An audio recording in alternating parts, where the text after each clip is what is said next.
सभी स्टूडेंट्स का स्वागत है। मैं हूं यश और आज हम पढ़ने वाले हैं प्राइमरी एक्टिविटी, जो कि अपना बुक नंबर फर्स्ट 12th का 4th नंबर का चैप्टर है। प्राइमरी एक्टिविटीज़ क्या होती हैं? सबसे पहली बात तो है कि इकोनॉमिक एक्टिविटीज़ क्या होती है जिसमें प्राइमरी एक्टिविटी आती है। इकोनॉमिक एक्टिविटीज़ वो होती है जिसमें इंसान कुछ खरीदता है, कुछ बेचता है और इनकम करता है, उन्हें कहते हैं इकोनॉमिक एक्टिविटीज़। ये इकोनॉमिक एक्टिविटीज़ जो हैं, ये 4 पार्ट में बटी हुई होती है बच्चों। एक प्राइमरी एक्टिविटी, एक सेकेंडरी एक्टिविटी, एक टर्जरी, एक क्वाटनरी और 5वां शामिल कर लें तो कॉर्नरी।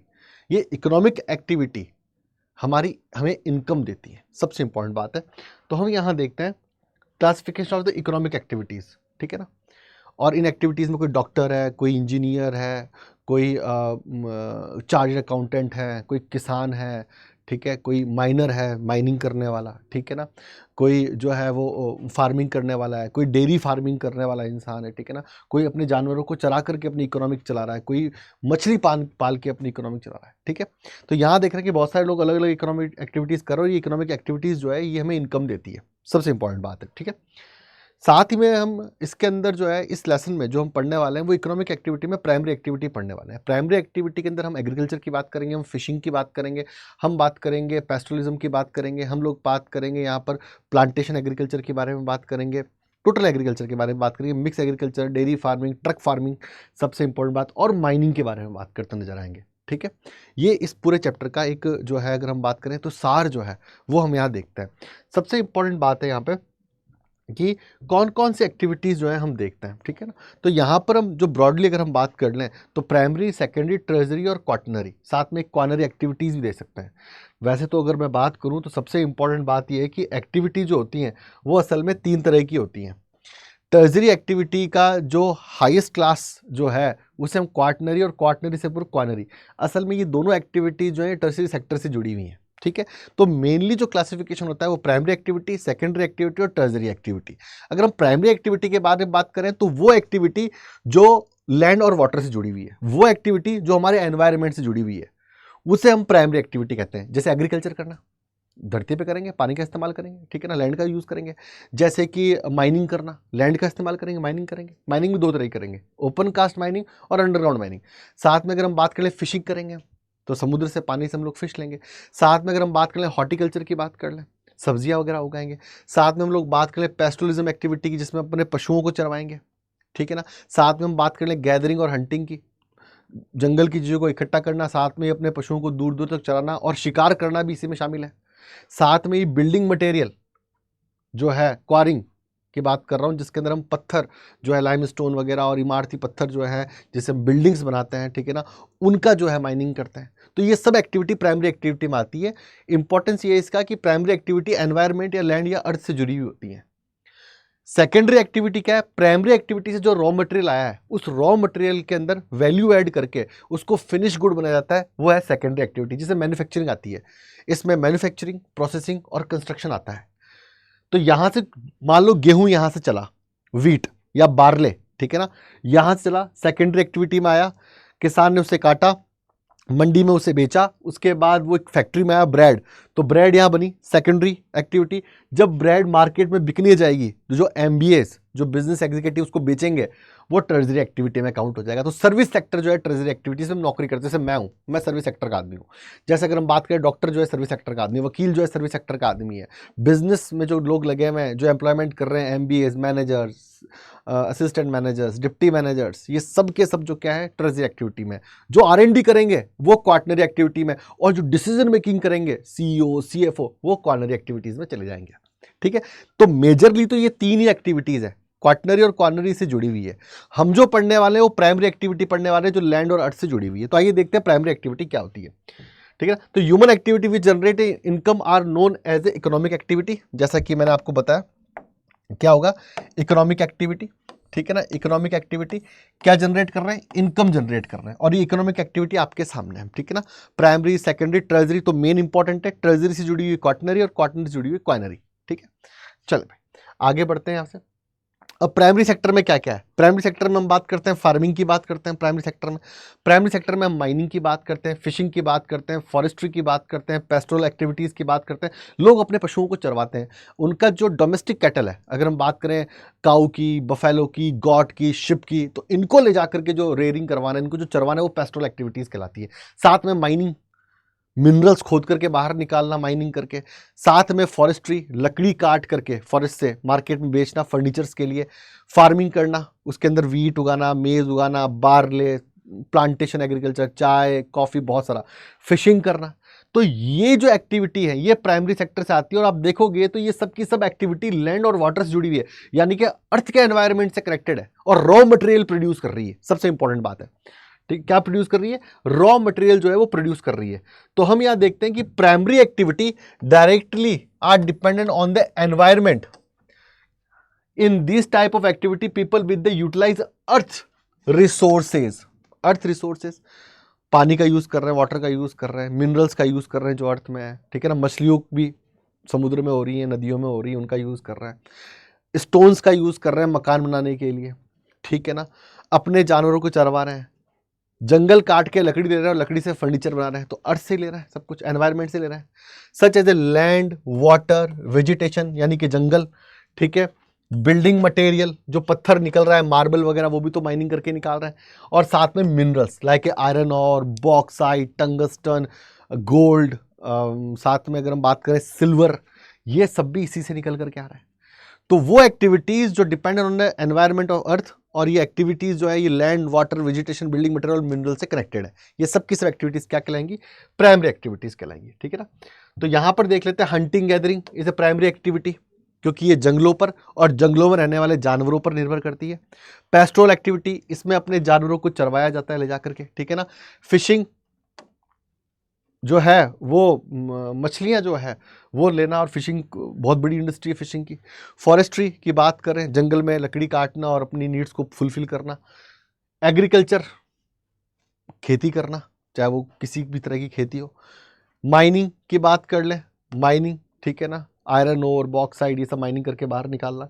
क्वायरिंग यानी कि इमारती पत्थर, जैसे बिल्डिंग्स बनती है, मार्बल की बात कर लेते हैं, चूना पत्थर की बात कर लेते हैं, ग्रेनाइट की बात कर लेते हैं, क्वायरिंग कहते हैं, ठीक है।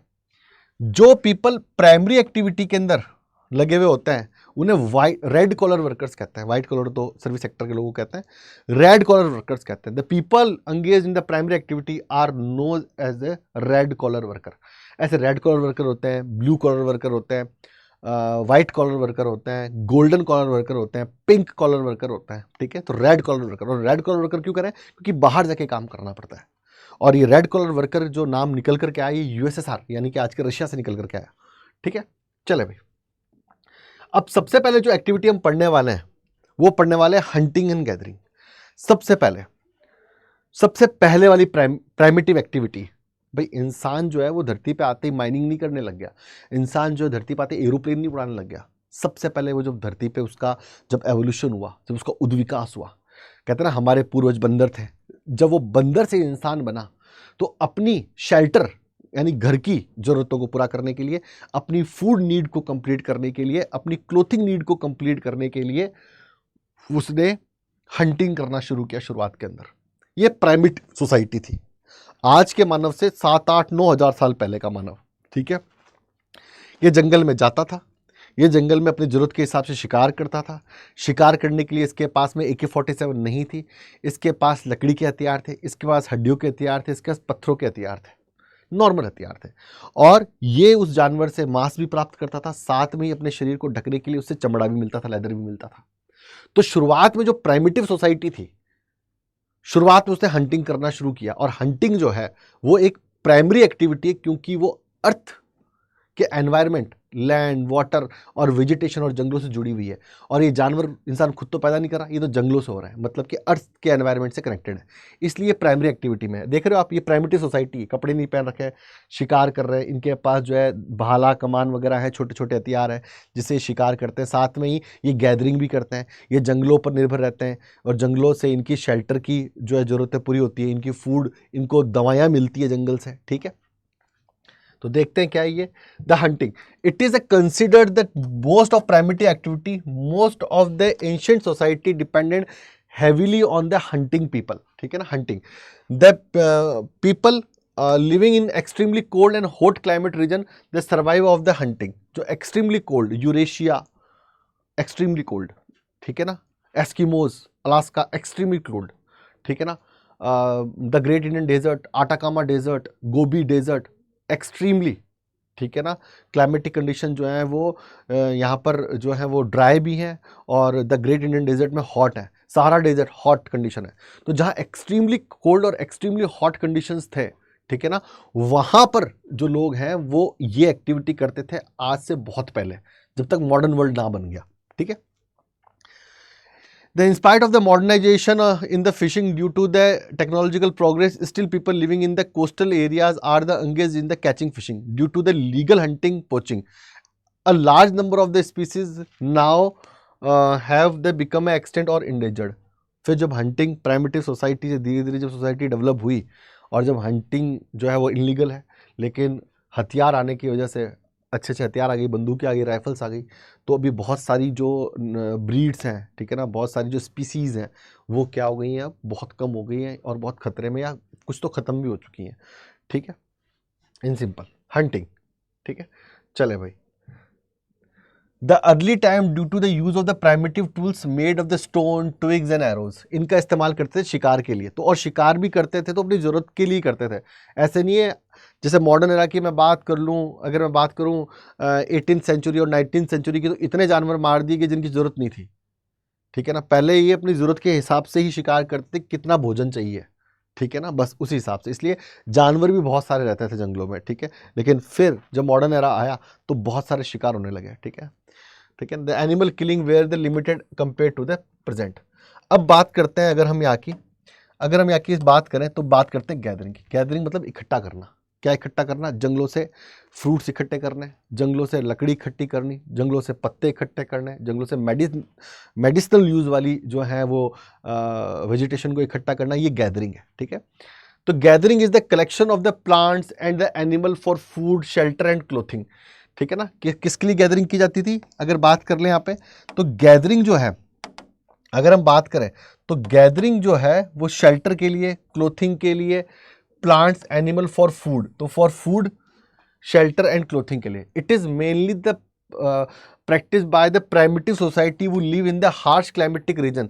The main feature of the gathering activity are harsh climatic conditions, Eurasia, ठीक है ना, the great Indian desert, Gobi desert, Atacama, Sahara desert, Amazon basin, ठीक है ना, जहाँ बहुत ही ज़्यादा बारिश है, जहाँ बहुत ठंड है, जहाँ बहुत गर्मी है, एक्सट्रीम वेदर कंडीशंस है, वहाँ पर इस तरह की एक्टिविटीज़ की जाती थी, ठीक है ना। द लो कैपिटल इन्वेस्टमेंट, ठीक है ना, कोई कैपिटल इन्वेस्टमेंट नहीं था, ठीक है ना, खुद के हथियार इस्तेमाल करने थे, खुद की ताकत लगानी थी। Low level of the technology सबसे इंपॉर्टेंट बात है, और लो यील्ड पर पर्सन, ठीक है ना, low level of technology, arrows हैं, ट्रिक्स हैं, छड़ियाँ हैं, पत्थर हैं, उनसे शिकार कर रहे हैं, और लो यील्ड पर पर्सन, ठीक है ना, उत्पादन जो है वो बहुत कम हो रहा है, ठीक है ना। ऐसे नहीं बहुत सारा इकट्ठा करके रख लिया, स्टोरेज कर लिया, नहीं, पर पर्सन जो यील्ड है, जो प्रोडक्शन है वो बहुत कम है, वो जरूरत के हिसाब का ही है, ठीक है। ओके, क्या है? जरूरत के हिसाब का ही है, जरूरत के हिसाब का ही है भाई यहाँ पर, ठीक है। चले भाई नेक्स्ट देख लेते हैं। अ लिटिल और सरप्लस इन प्रोडक्शन, ठीक है ना, नो सरप्लस प्रोडक्शन, ठीक है ना। चले भाई, अब gathering practice high latitude zone और लो लैटिट्यूड जोन, ठीक है ना। हाई लैटिट्यूड जोन कौन से थे? अगर हम बात करें नॉर्दर्न कनाडा, नॉर्दर्न यूरेशिया और साउदर्न चिली, तो अगर मैप पर देख लें इस प्रैक्टिस को, ठीक है, मैप पर देख लें तो नॉर्दर्न कनाडा और northern Eurasia and southern Chile. तो नॉर्दर्न कनाडा वाला पार्ट एक, तो ये वाला पार्ट नॉर्दर्न कनाडा वाला पार्ट, ठीक है ना।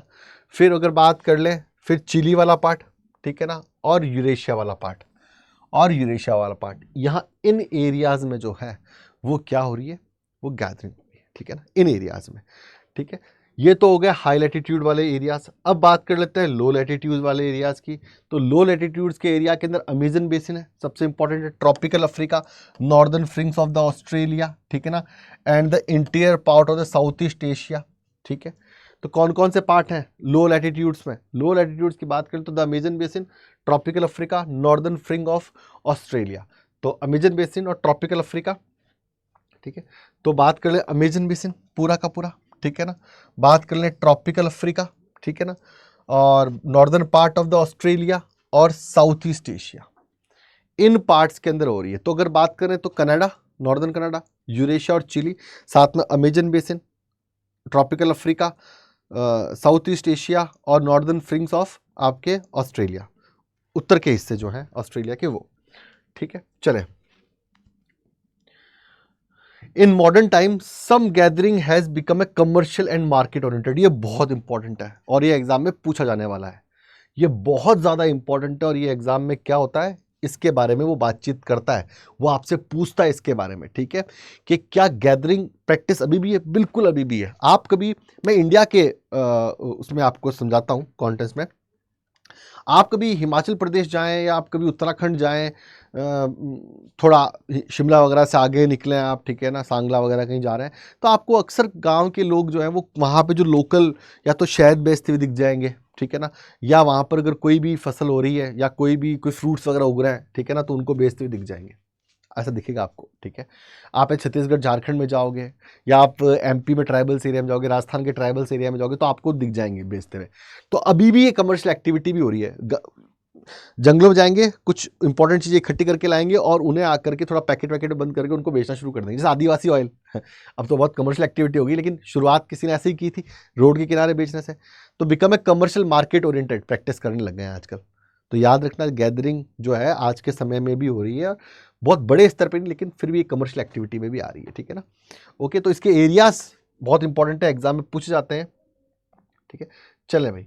ठीक है, the gather sell product made from the valuable plants, they use the various part of the plants, the bark is use for the quinine. तो bark is use for quinine, जो छाल होती है, ठीक है ना, उसे कुनेन बना लेते हैं। ठीक है ना, the tannin extract and core cleaves supply material for the breweries, drugs and cosmetics, जो जंगलों सामान मिलता है उस ड्रग्स, कॉस्मेटिक और फाइबर्स। ठीक है ना, और nuts and food and oil trees trunk yield, रबड़, ठीक है ना, इसका भी इस्तेमाल करते हैं। साथ में जो पेड़ होता है जिससे च्युइंगम जो है वो बनाई जाती है ना, उसके example, the chewing gum part of the chewing gum is known as a chicle and it is made from the milky juice sapota tree. ठीक है ना, इस्तेमाल करते हैं, इसका भी इस्तेमाल करते हैं।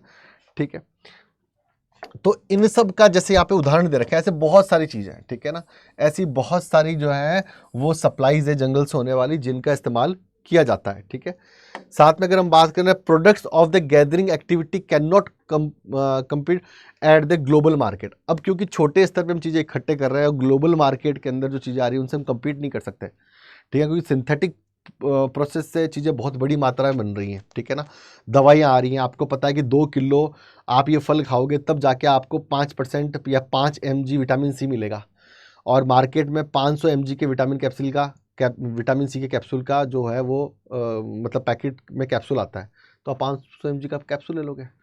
और अगर फ्रूट्स खाओगे इतने सारे, तो वो जो आपकी नीड है वो पूरी नहीं हो पाएगी विटामिन सी की।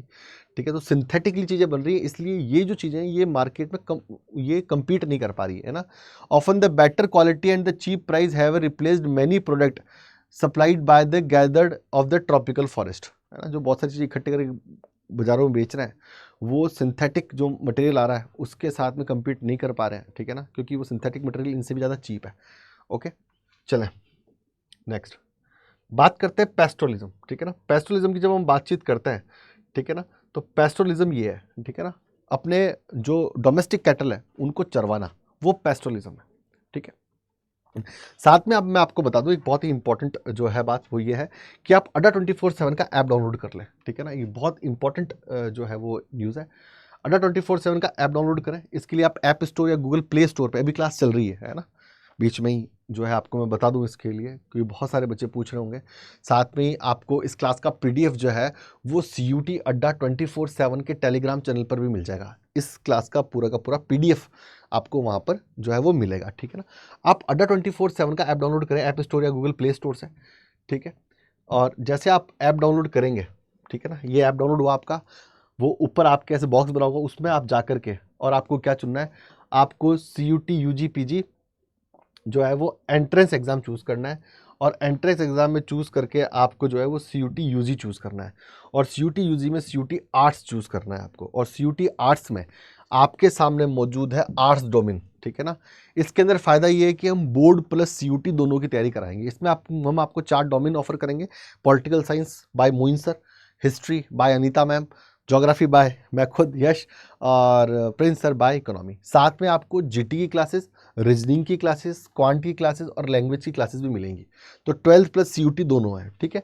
इसके लिए आपको क्या करना है, इसको लेने के लिए आपको बाय नाउ पर क्लिक करना है, आपको यहाँ जाना है और आपको कोड लगाना है YSIRG20, ठीक है ना। ये कोड आपको लगाना है। जैसे आप ये कोड लगाओगे, ये कोर्स जो है आपके लिए कितना हो जाएगा, 99959, ठीक है, 99959। लगभग आपको 2100 रुपये का डिस्काउंट मिल रहा है, 2100, ठीक है ना। ओके, और यहाँ पर आपको कोड लगाना है YSIRG20। ये कोड आपको जो है वो लगाना है YSIRG20, ठीक है ना। अब क्या कुछ मिलेगा सर इसमें, CUT प्लस बोर्ड, पहली बात तो ये, और 4 डोमेन मिल रहे हैं, GT, इंग्लिश, लैंग्वेज, और साथ में आपको जो है क्वांट और रीजनिंग की क्लासेस आपको मिल रही हैं इसमें, ठीक है। और 4 डोमेन मिल रहे हैं, पॉलिटी, हिस्ट्री, इकोनॉमी और ज्योग्राफी। आपको डेली लाइव क्लासेस मिलेंगी इसमें, जो बच्चे लाइव नहीं देख पाए वो रिकॉर्डेड देख लेंगे। फिर डेली आपको DPPs मिलेंगी, डेली प्रैक्टिस, ठीक है ना। साथ में ही आपको जो है इसके अंदर डाउट सेशंस मिलेंगे, आपके कोई भी डाउट हो आप हमसे बातचीत कर सकते हो। हमारी सीधी मेंटरशिप आपको मिलेगी, अगर आप मेरे कोर्स से कोर्स लेते हैं तो मैं अपना ईमेल आईडी दूंगा बाकायदा, और बाकायदा हम बातचीत कर सकते हैं, ठीक है ना। कोई भी प्रॉब्लम हो आपके एग्जाम तक, और सबसे इंपॉर्टेंट बात है, आपके ये कोर्स आपके बोर्ड के एग्जाम तक बना रहेगा, और साथ में ये कोर्स आपके CUT के एग्जाम तक बना रहेगा, तब तक हम आपसे जुड़े रहेंगे, ठीक है ना। डाउट सेशन अलग से होंगे, एक्स्ट्रा क्लासेस तो होंगी, साथ में रिविजन भी होगा, आपको जो है वो रिवीजन भी इसमें करवाया जाएगा। साथ में ही सैंपल पेपर्स की DPP हो रही है, साथ में सैंपल पेपर और वीकली टेस्ट, और वीकली जो है वो आपको टेस्ट भी यहाँ पर करवाया जाएगा, ठीक है ना। वीकली टेस्ट भी आपका यहाँ पे होगा, ठीक है ना। साथ में एग्जाम के लिए शॉर्ट नोट्स भी दिए जाएंगे रिवीजन के लिए, शॉर्ट नोट्स भी दिए जाएंगे रिवीजन के लिए, ठीक है ना। और सबसे इंपॉर्टेंट बात है हमारी मेंटरशिप, और हम आपके साथ बने रहेंगे जब भी आप चिंता में होंगे, आप डिलेमा में होंगे, मैं क्या करूं, तब हम आपके साथ बने रहेंगे। और इसके लिए आपको जो है वो ईमेल करना है मेरे को, इसके लिए आपको मेरे को ईमेल करना है, और इसके लिए आप ईमेल करें मेरे को यश YASH WARDHAN yashvardhan.SINGH yashvardhan.singh@adda247.com, ठीक है ना। yashvardhan.singh@adda247.com, ठीक है ना। आप जो है इस पर जो है वो मेल कर, ठीक है ना, और फिर मैं आपको इस पर जवाब दूंगा और मैं आपके साथ लगा रहूँगा। तो YSIRG20 आपको है, इसके अंदर आपको जो है वो लाइव क्लासेस मिल रही हैं, DPPs मिल रही हैं, सैम्पल पेपर्स मिल रहे हैं, रिवीजन क्लासेस मिल रही हैं, डाउट क्लासेस मिल रही है, हमारी मेंटरशिप आपको मिल रही है, सैम्पल टेस्ट पेपर्स आपको इसके अंदर जो है वो मिल रहे हैं, ठीक है ना। वो सब कुछ जो आपको चाहिए, पूरा कंटेंट, ठीक है ना, पूरा एफर्ट आपको मिल रहा है। कोड आपको इस्तेमाल करना है YSIRG20, ठीक है। चलें वापस लेसन पे आ जाते हैं हम लोग, ठीक है। चलें, और सबसे इंपॉर्टेंट बात कि ये वन शॉट्स जो हैं इनकी जो प्लेलिस्ट है वो भी बन चुकी है, और डिस्क्रिप्शन में आपको इसकी प्लेलिस्ट जो है वो मिल जाएगी, ठीक है। चले, तो ये जो है पेस्टोलिज्म है। पेस्टोलिज्म बहुत ही पुरानी एक्टिविटी, आज की एक्टिविटी नहीं, इवन आज भी कुछ इलाकों में पेस्टोलिज्म हो रहा है, जैसे वेस्टर्न राजस्थान में पेस्टोलिज्म होता है। एक पर्टिकुलर रेंज के अंदर, एक पर्टिकुलर एरिया के अंदर अपने मवेशियों को चरवाया जाता है। मवेशी कौन, जो कि डोमेस्टिक कैटल्स हैं। डोमेस्टिक कैटल का मतलब काऊ है, बफेलो है, शीप है, गॉट है। इनको एक स्थान से दूसरे स्थान पे ले जाते हैं, एक पॉइंट से दूसरे पॉइंट पे, एक प्लेस से दूसरे प्लेस पे ले जाते हैं और चरवाते हैं। ऐसा क्यों करते हैं सर? क्योंकि हो सकता है कि पॉइंट ए पर पॉस्चर लैंड के अंदर ग्रेजिंग की कमी हो रही हो, पानी कमी हो रही हो, तो जहां पानी और घास है वहां ले जाके चरवा के ले आएंगे। इन जानवरों का दूध बेच करके, इनका मांस बेच करके, इनका चमड़ा बेच करके, इनका वूल बेच करके ये लोग पैसे कमाते हैं। प्राइमिटिव सोसाइटी के अंदर इनसे वो अपना जो है, इन जानवरों को बेच करके जो है वो अपना जो है वो डेली जो है बेसिक नीड जो है उसको फुलफिल करते थे, ठीक है ना। Pastoralism, the human being are probably released at the some phase in the history that the hunting is in the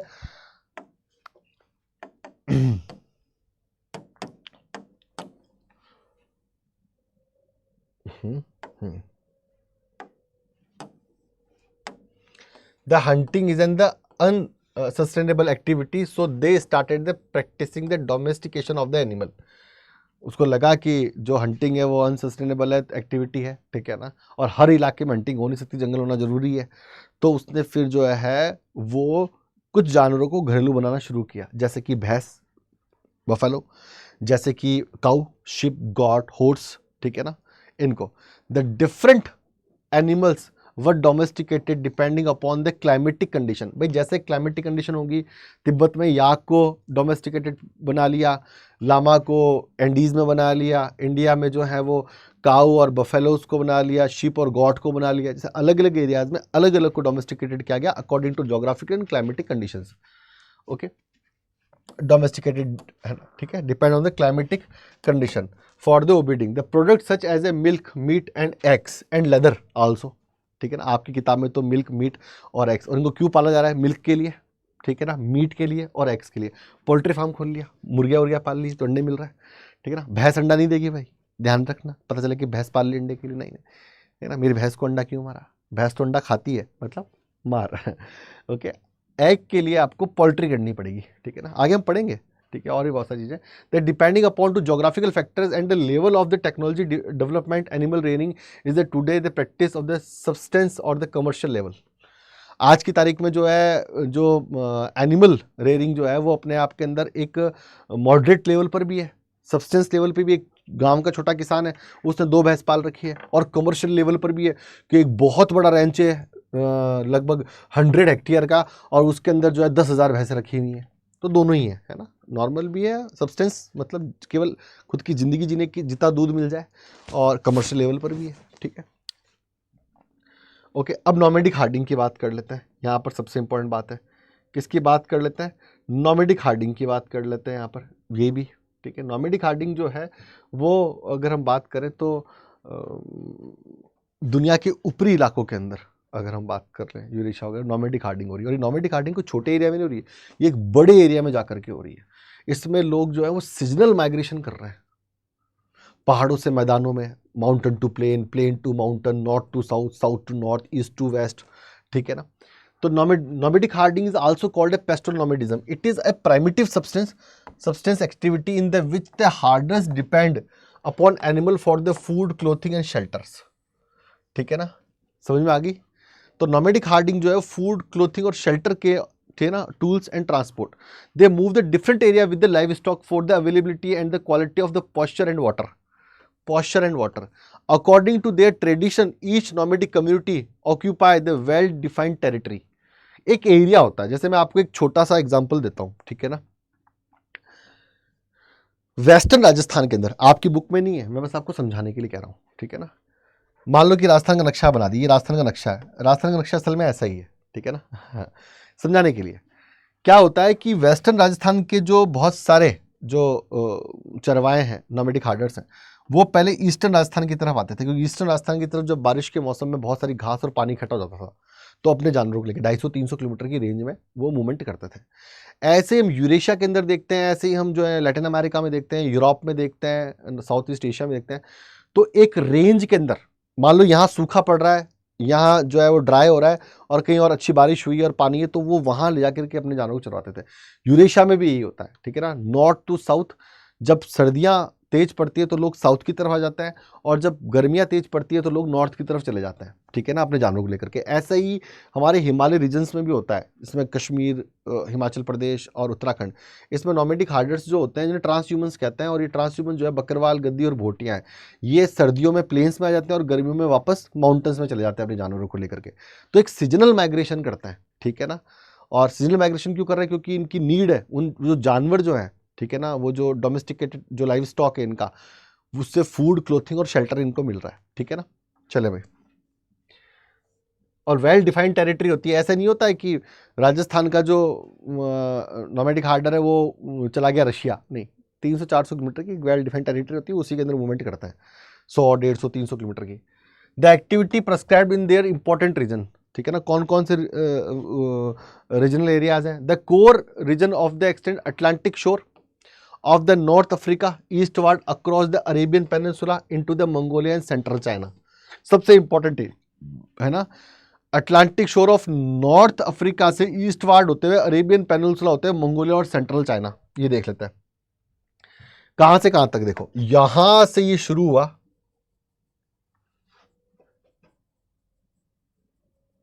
ये पूरा एरिया, ये पूरा एरिया जो है, ये पूरा का पूरा एरिया जो है इस बॉक्स में है, ये नॉर्मेडिक हार्डिंग का एरिया है।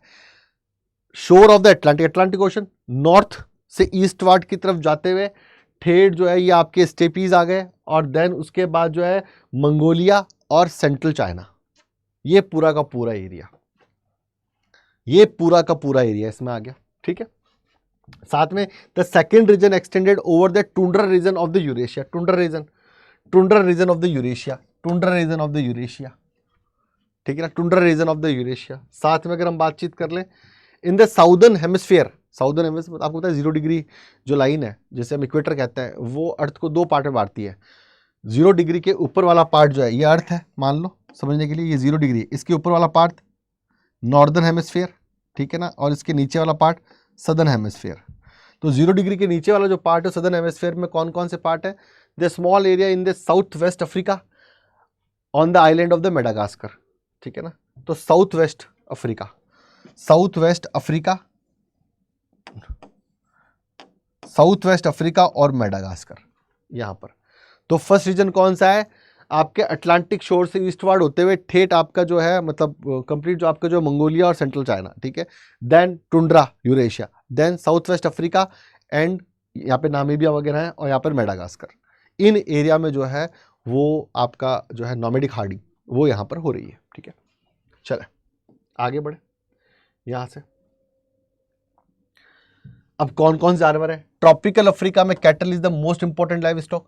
कैटल के अंदर cow, buffalo, sheep and goat आ गए, ठीक है। सारा एंड एशियाटिक डेजर्ट, ठीक है ना, the important animal are sheep and goats and camel, ठीक है, यहाँ हो गए। In the mountains area the Tibet and Andes the important animals are yak and llamas, Tibet में याक और एंडीज में लीमास, ठीक है। And Arctic and sub Arctic area में रेंडियर, ठीक है ना, रेंडियर, रेंडियर मतलब जो डियर होता है अपना हिरण की ही एक जो है एक स्पीसीज होती है reindeer.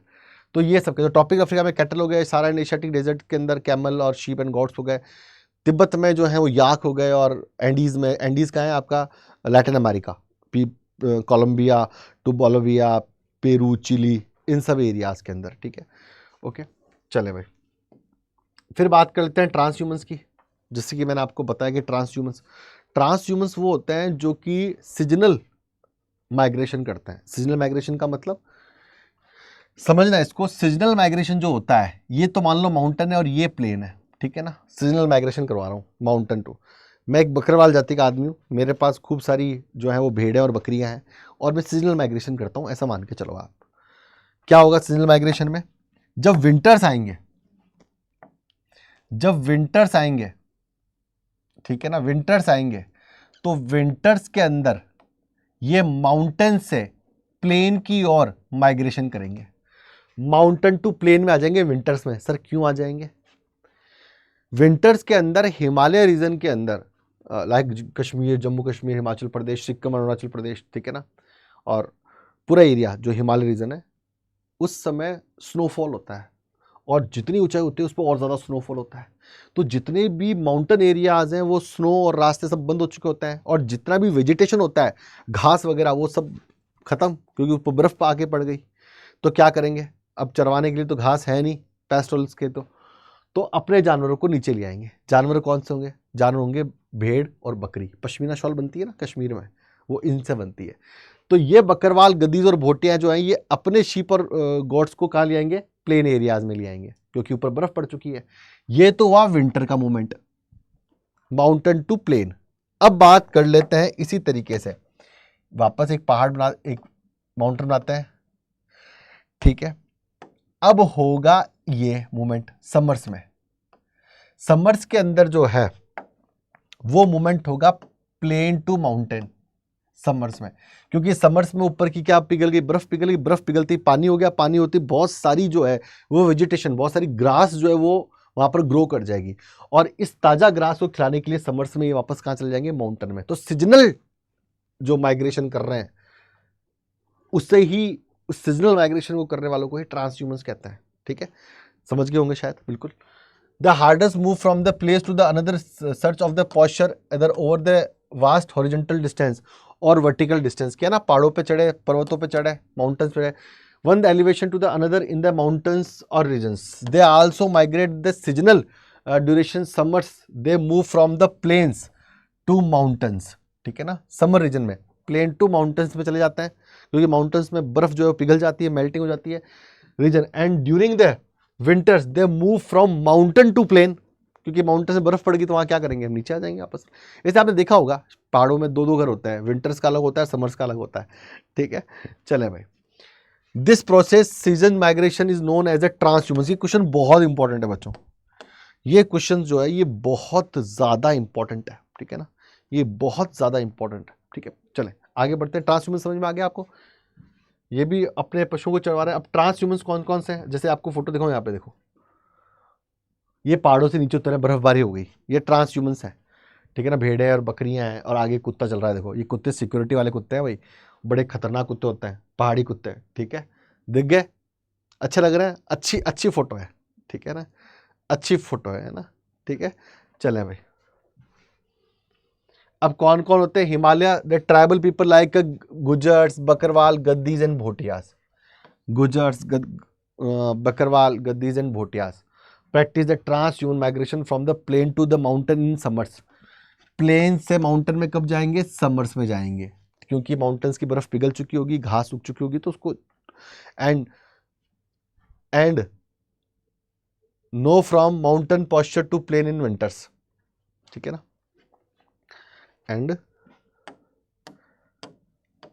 And mountain pasture to plain in winters. ठीक है ना, चले भाई। In the tundra regions it is the practice by the nomadic, it is the practice by the nomadic herders वो move from the south to north. ठीक है ना, south to north कब करेंगे, साउथ टू नॉर्थ कब जाएंगे, winters के अंदर ना। In summer south to north in summers and north to south in winters. कैसे करेंगे बता देता हूं मैं आपको। ठीक है ना, कैसे करेंगे ये बताता हूं। तो समर्स में क्या करेंगे ये, अगर मैं बताऊं आपको, समर्स में जो है ये साउथ है, ये नॉर्थ है। ठीक, सॉरी, ये नॉर्थ है। ठीक है, ये नॉर्थ है और ये साउथ है। समर्स के अंदर ये लोग साउथ से नॉर्थ की तरफ जाएंगे, कब, समर्स में।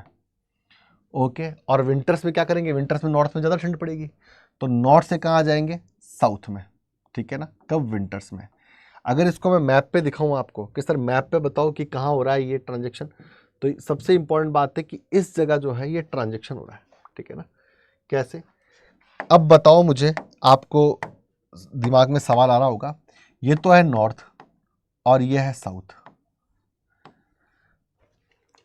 तो नोमैडिक हार्डर्स जो हैं वो टुंड्रा रीजन में, ठीक है, समर्स के अंदर क्या करेंगे, यहाँ विंटर सीजन, यहाँ ठंड ज़्यादा होगी कि यहाँ ठंड ज़्यादा होगी समर्स में।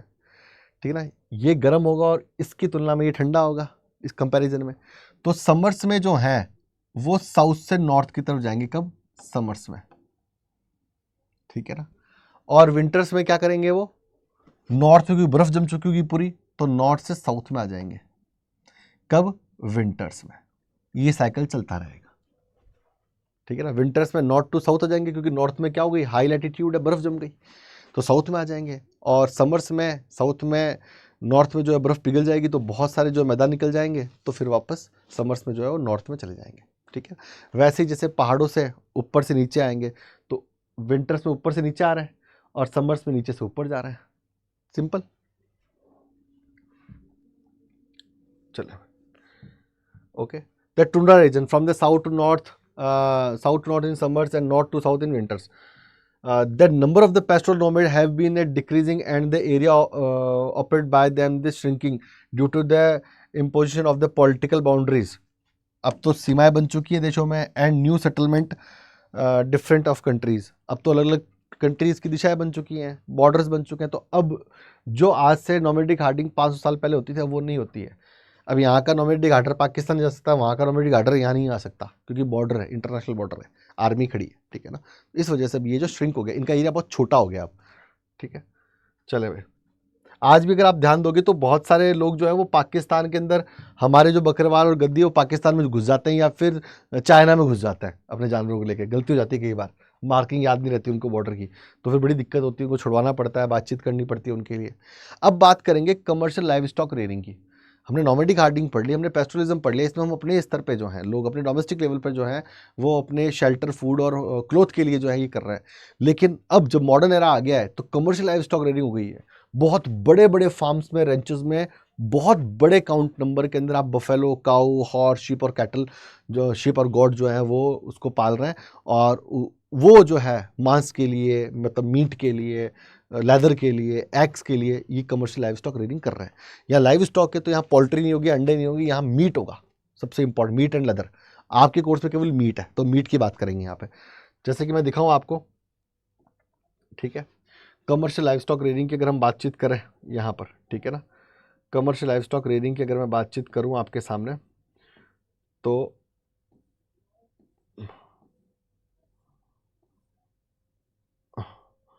बहुत बड़े बड़े फार्म्स के अंदर जानवरों को रखना और उनको रख करके जो है उनको पालना, ठीक है ना, और फिर उनका जो है वो उनसे मांस प्राप्त करना, ठीक है ना, उनसे क्या करना है, उनसे मांस प्राप्त करना है।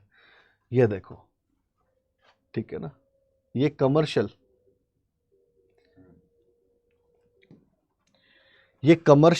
लाइव स्टॉक रेयरिंग है। सिंपल क्या करते हैं इसमें, सुनो बैठ के। कमर्शियल लाइव स्टॉक रेयरिंग जो है वो असल के अंदर डेवलप्ड कंट्रीज़ में, लाइक न्यूजीलैंड, ऑस्ट्रेलिया, अर्जेंटीना की हम बात कर लें, लैटिन अमेरिकन कंट्रीज़, कुछ European countries and north America, वहाँ ये हो रहा है। इसमें करते हैं कि बड़े बड़े फार्म्स होते हैं, बहुत बड़े, साथ में वास्ट कैपिटल इन्वेस्टमेंट होता है, बहुत बड़े फार्म्स होते हैं, साथ में बहुत अच्छी वेटनरी सर्विसेज होती हैं जानवरों को करने के लिए, साथ में बहुत अच्छी ब्रीड सिलेक्शन होता है और ब्रीड का क्रॉस भी होता है। अच्छी ब्रीड के जो है वो यहाँ पर जो है वो बीफ जो है वो पैदा किए जाते हैं। साथ में बहुत ही साइंटिफिकली और बहुत ही टेक्नोलॉजीफुल होता है ये काम, ठीक है ना, ऐसे नहीं होता, ठीक है ना, बहुत ज़बरदस्त तरीके से इसको अंजाम दिया जाता है और ये सब मीट के लिए पाले जा रहे हैं, ठीक है ना। मोस्ट ऑफ बीफ जो है, गाय और भैंस जो है वो मीट के लिए यहाँ पर पाले जा रहे हैं, ठीक है। चलें भाई, हाँ, तो बात करते हैं commercial. The compare to the nomadic herding, the commercialisation livestock rearing, ठीक है। Compare livestock organised and required the large capital, बहुत लार्ज कैपिटल चाहिए, बहुत सारा पैसा चाहिए। It is the specialised activity where only one type of animal is reared on a large scale. One type of animal, या तो sheep होगी या कैटल होगी, या तो शीप होगी या गॉट होगी, या फिर आपके जो है वो बफेलो होगी या बीफ, मतलब बीफ के अंदर बफेलो और काऊ दोनों को शामिल कर लेते हैं, ठीक है ना। Okay, the animal that are the rear, और एक ही तरह का एनिमल होगा, याद रखना, एनिमल इज अ रियर्ड, है ना, one type of animal is reared, ठीक है ना। That are the reared include the sheep, cattle, goats, horses etcetera. The product obedient from this animal processed and packed, बाकायदा काटा जाएगा, अच्छे से स्लॉटरिंग की जाएगी। स्लॉटरिंग भी बड़ी मशीनों से होती है, साफ सुथरे डॉक्टर की तरह एप्रिन पहन करके काटते हैं, स्लॉटर करते हैं, फिर उनको बढ़िया से पैक करते हैं, प्रोसेस्ड करते हैं, ठीक है ना। सभी इंटरनेशनल जितने भी पैरामीटर्स उनको फुलफिल करते हैं scientifically and exported to the market across the world, है ना।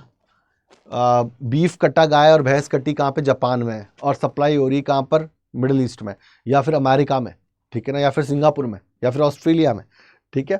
Okay, it is the practice the large permanent ranches, तो वास्ट कैपिटल चाहिए, साइंटिफिकली होगा मामला, ठीक है ना। Large permanent ranches that are the divided into a number of the parcels, अलग अलग हिस्सों में बटे होते हैं।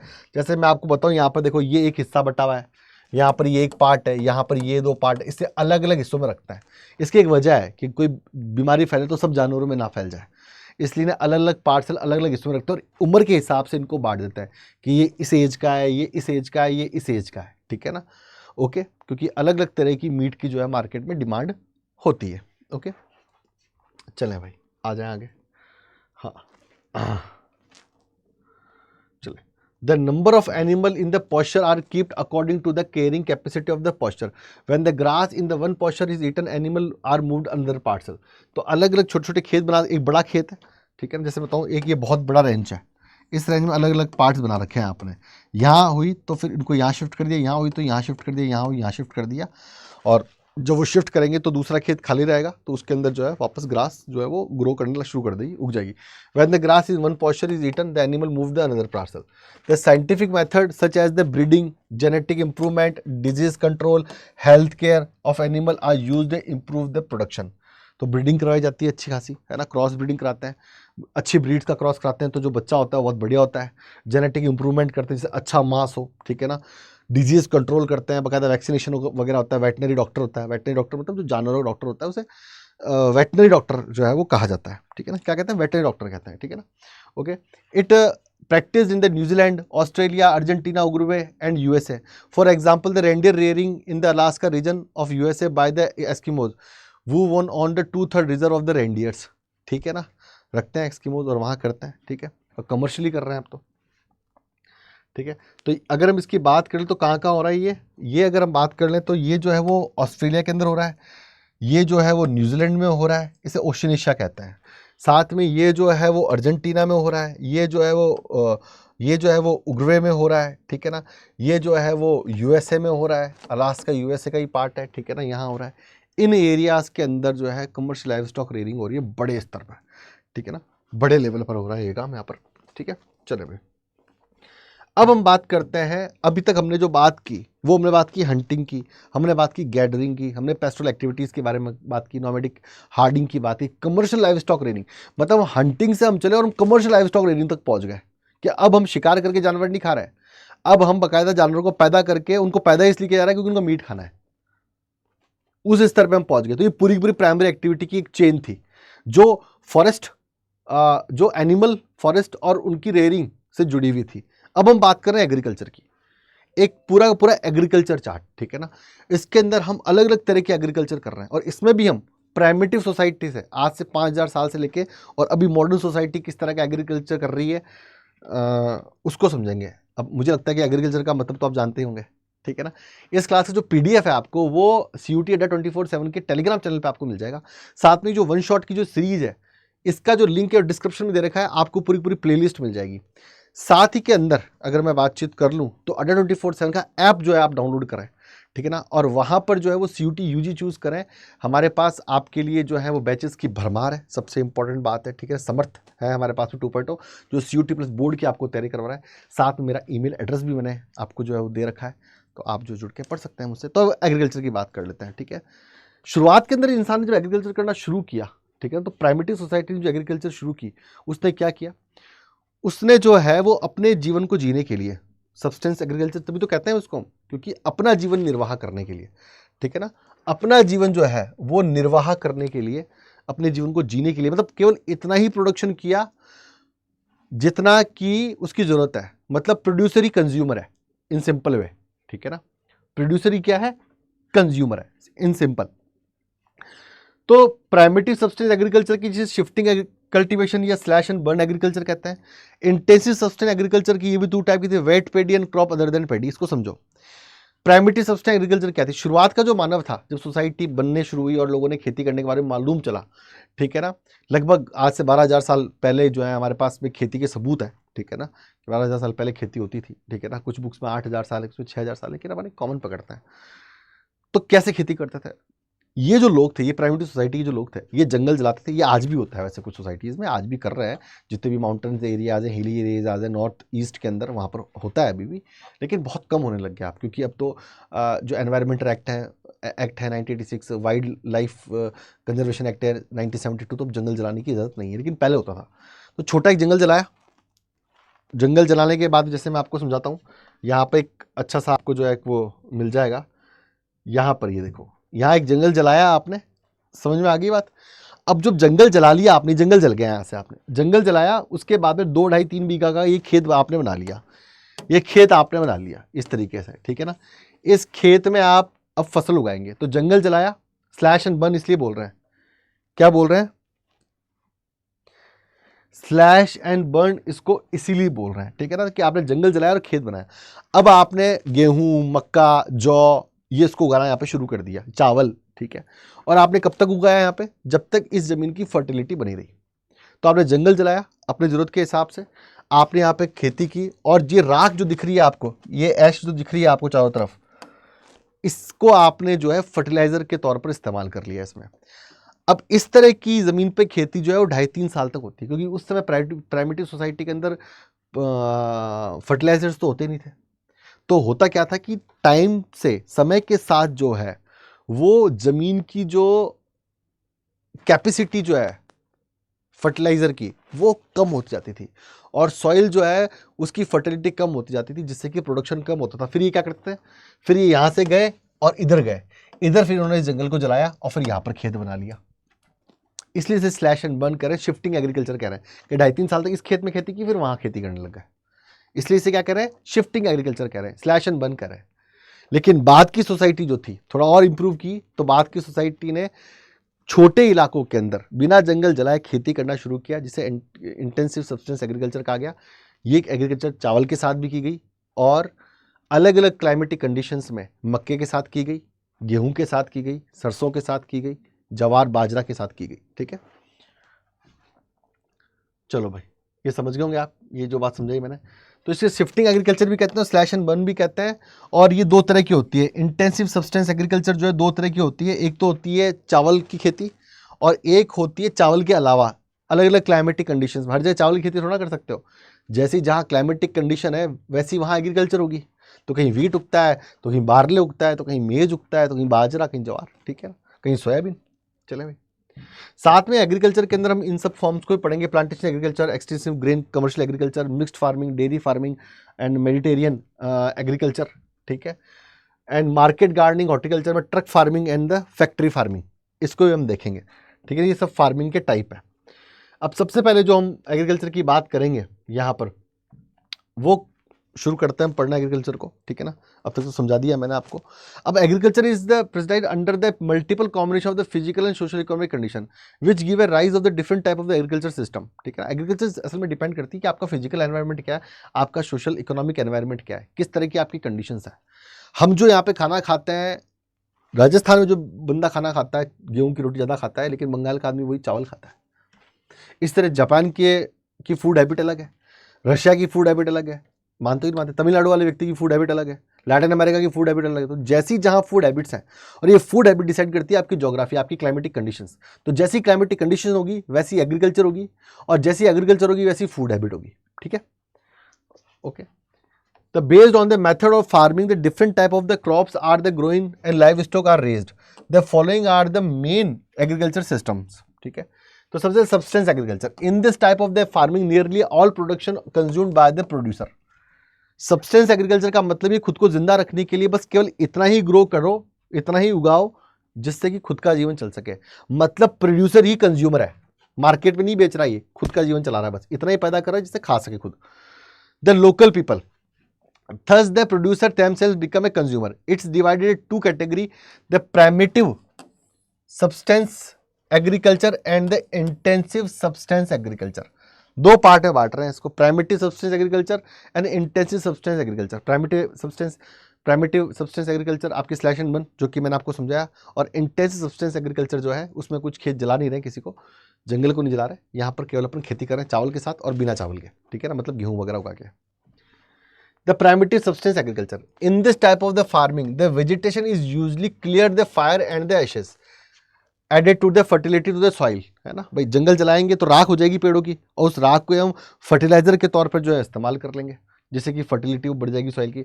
It is known as also slash and burn agriculture. The cultivated land is very small, which is cultivated by the very primitive tools like sticks and hoses.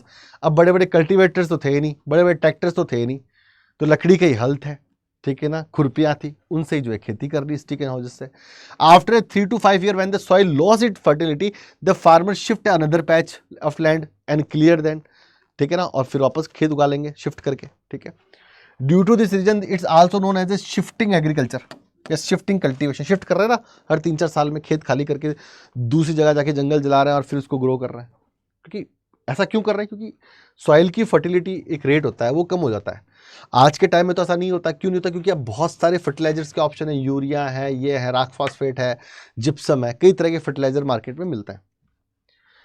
जैसा कि मैंने आपको इसमें समझाया था, ठीक है ना। The farmers may return to the early patches of the land once it region soil fertility. The main disadvantage of this type the farming is the cycle of the jhum become a less and less due to the loss of the fertility in different patches of the land. शुरुआत में ज़्यादा होता है, फिर धीरे धीरे कम होता जाता है, तो बहुत नुकसान होता है इससे किसान को जो कर रहा है farming. Many tribes practice this is the tropical region of Africa, south and central America and the Southeast Asia. This type of farming has a different name in the different areas.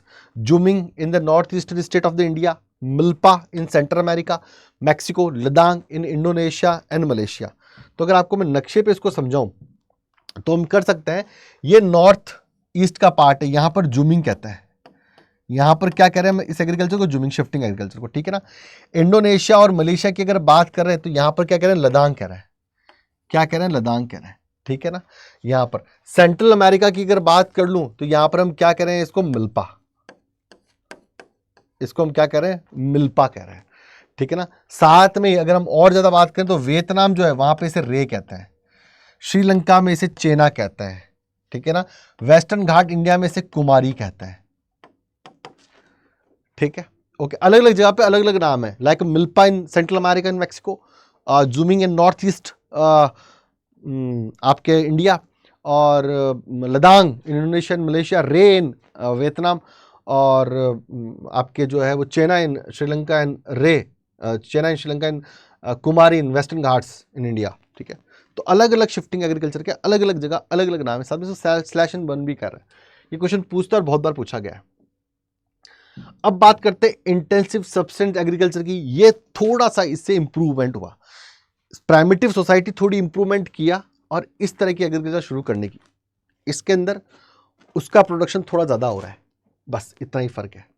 पर person production जो है वो तो कम ही है, ठीक है ना, लेकिन फिर भी प्रोडक्शन जो है वो ज़्यादा कर रहा है यहाँ पर, ठीक है। थोड़ा सा प्रोडक्शन जो है उसका ज़्यादा हो रहा है यहाँ पर, ठीक है ना। और अलग अलग एरिया में अलग अलग, और बहुत सारे लोग लग करके खेती कर रहे हैं, फैमिली मेंबर्स जो है वो खेती कर रहे हैं, मैकेनाइज्ड नहीं है, बहुत ज़्यादा मशीन का यूज़ नहीं कर रहे, लेकिन पूरे घर के लोग लिख के खेती कर रहे हैं और ज़्यादा प्रोडक्शन करने की कोशिश कर रहे हैं, इसलिए इसे इंटेंसिव सब्सटेंस एग्रीकल्चर कह रहे हैं। और ये दो तरह की है, वो लोग जो चावल की खेती कर रहे हैं इंटेंसिव सब्सटेंस एग्रीकल्चर में, और वो लोग चावल के अलावा अलग अलग क्लाइमेटिक कंडीशन में अलग अलग तरह की खेती कर रहे हैं, ठीक है। It's the mainly practiced the monsoon region of the Asia. Is the two of type. The intensive subsistence agriculture dominated by the wet paddy. This type of the agriculture is the characteristic by is a dominance of the rice crop due to the high density of the population. Land holding are the very small. ठीक है ना, high density of the population. Intensive substance agriculture में dominated by wheat paddy, जहां चावल की खेती हो रही है वो किस एरिया में हो रही है, वो उस एरिया में हो रही है जहां डेंस पॉपुलेशन है। जैसे कि मैं आपको एक उदाहरण से समझाता हूं, अगर हम इंडिया की बात कर लें, वैसे तो एग्जांपल में है इंडिया आपके ब्रह्मपुत्र मैदान, इंडिया की अगर हम बात करें तो इंडिया के नॉर्दर्न प्लेन्स जो हैं, और नॉर्दर्न प्लेन्स का भी वो पार्ट जो गंगा और ब्रह्मपुत्र बनाती है, वो नॉर्दर्न प्लेन्स की अगर मैं बात करूं, यहां पर अगर मैं झारखंड, बिहार, वेस्ट बंगाल और असम वैली की अगर मैं बात करूं तो वहां पर डेंस पॉपुलेशन है, डेंस पॉपुलेशन है। जब डेंस पॉपुलेशन होती है तो फार्मर के पास जो जमीन होती है वो शॉर्ट होती है, वो बहुत या मॉडरेट लेवल भी नहीं होती, वो शॉर्ट जमीन होती है, उसका ऐसे नहीं बहुत बड़ा फार्म है, छोटी छोटी जमीन है, 7 बीघा 8 बीघा 10 बीघा 2 हेक्टर 3 हेक्टर ऐसी जमीन होती है, ठीक है ना। तो dense of the population and land holding is very small, land holding बहुत छोटी होती है। The labour intensive cultivation which is done by the family members and manual labour is use in the agriculture, it is not a mechanised from the agriculture. हाथ से लोग खेती करते हैं, घर के लोग खेती करने में लगे होते हैं, छोटे खेत होते हैं, और उनको पता है कि उनका जो उनका लाइफ है वो फूड नीड के लिए उसी पे डिपेंड करता है, ठीक है। तो पूरा परिवार लग करके खेती करता है इसमें। The fertility of the soil is maintain by the farm yard manure, जो आपके जो गाय भैंस जो हैं उनसे जो गोबर आ रहा है, ठीक है ना, उसी का इस्तेमाल कर रहे हैं वो फर्टिलाइजर के लिए। The main shortcoming of this process that the yield per unit are high but per labour productivity is low. 10 बीघा खेत के अंदर जो है वो 10 20 50 क्विंटल पैदा कर लिया, लेकिन पर पर्सन बहुत कम है, क्योंकि बहुत सारे लोग लगे हुए हैं। तो जब उस खेती की उस प्रोडक्शन को जब बांटते हैं तो हर किसी के बहुत कम पाती आता है, हर किसी के बहुत कम हिस्से में आता है। राजस्थान से इसलिए पाती आता है बोल दिया मैंने, बहुत कम हिस्से में आता है, समझ में आ गई मैं। तो यील्ड पर यूनिट हाई है, अच्छा प्रोडक्शन हो रहा है, लेकिन पर पर्सन बहुत लो है, क्योंकि 10-20 लोग खेती कर रहे हैं, तो सबके जो है 1-1, 1.5, 2-2 क्विंटल ही पाती आ रहा है, ज़्यादा नहीं आ रहा है उनके हिस्से में, ठीक है ना। या फिर किलो भी कह सकते हैं, 100-100 किलो, 200-200 किलो, 300-300 किलो आ रहा है, ठीक है। इन सिंपल, बताओ समझे कि नहीं समझे इस बात को, बताओ समझे कि नहीं समझे, बताएं बताएं।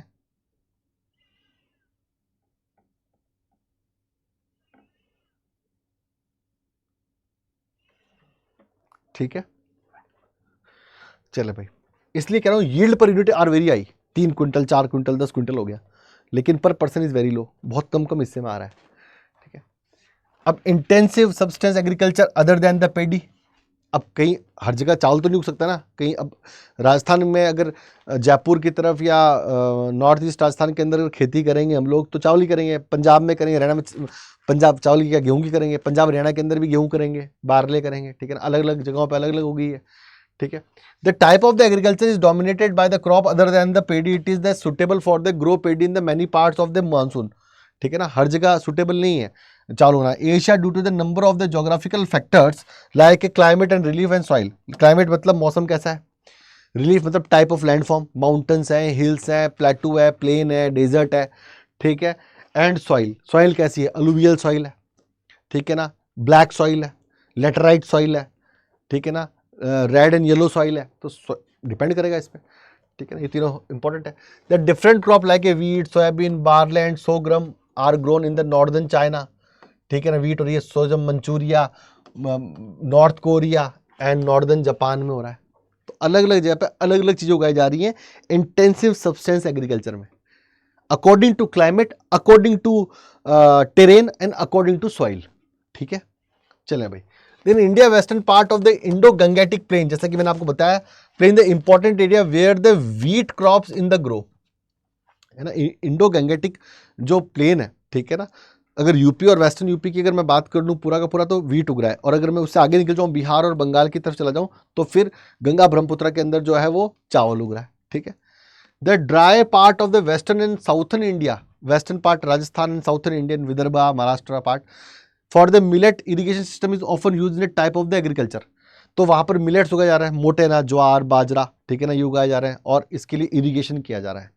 मतलब जैसे कि हमने कहा ना कि जो इंटेंसिव सब्सटेंस एग्रीकल्चर है अदर देन पेडी लाइक वीट, बार्ले, ठीक है ना, मिलेट्स, तो अपनी अपनी क्लाइमेटिक कंडीशंस में अपने अपने सॉइल टाइप में अलग अलग तरह की अलग अलग जगह खेती हो रही है अदर देन पेडी में, ठीक है।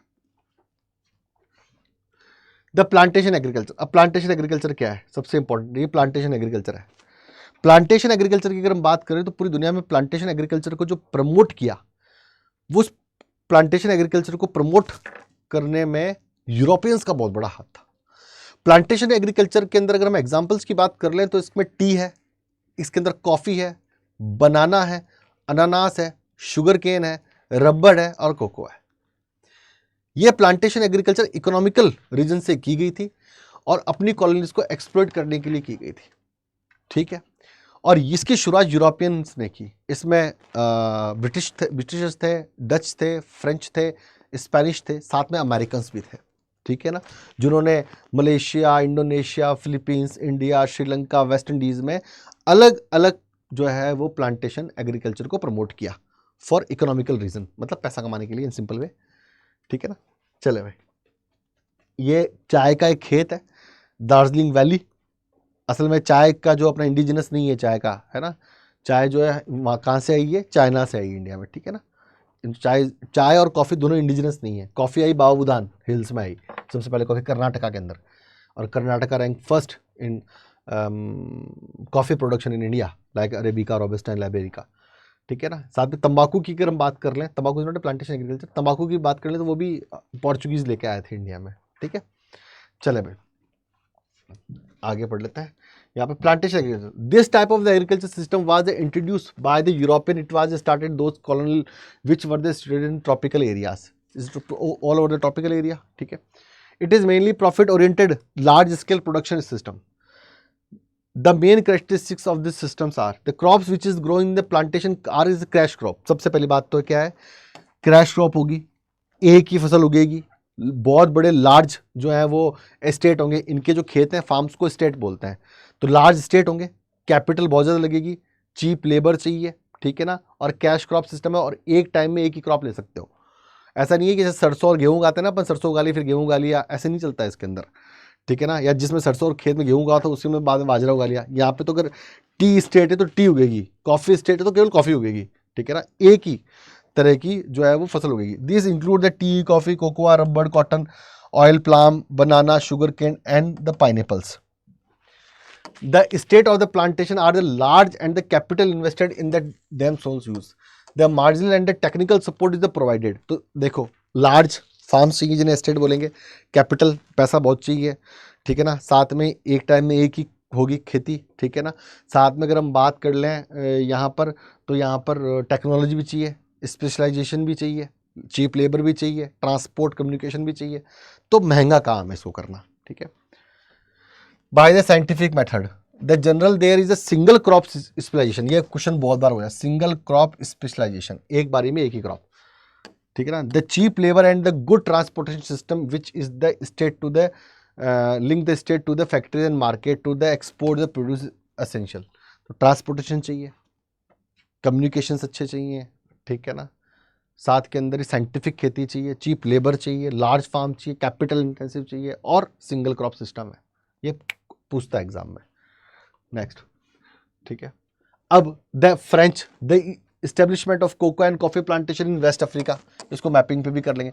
तो वेस्ट अफ्रीका के अंदर जो है वो फ्रेंच ने जो है प्रमोट किया प्लांटेशन एग्रीकल्चर, और किस तरह के एग्रीकल्चर को, किस तरह के प्लांटेशन एग्रीकल्चर को प्रमोट किया, कोको और कॉफी, इसको उन्होंने प्रमोट किया, द फर्स्ट, ठीक है ना।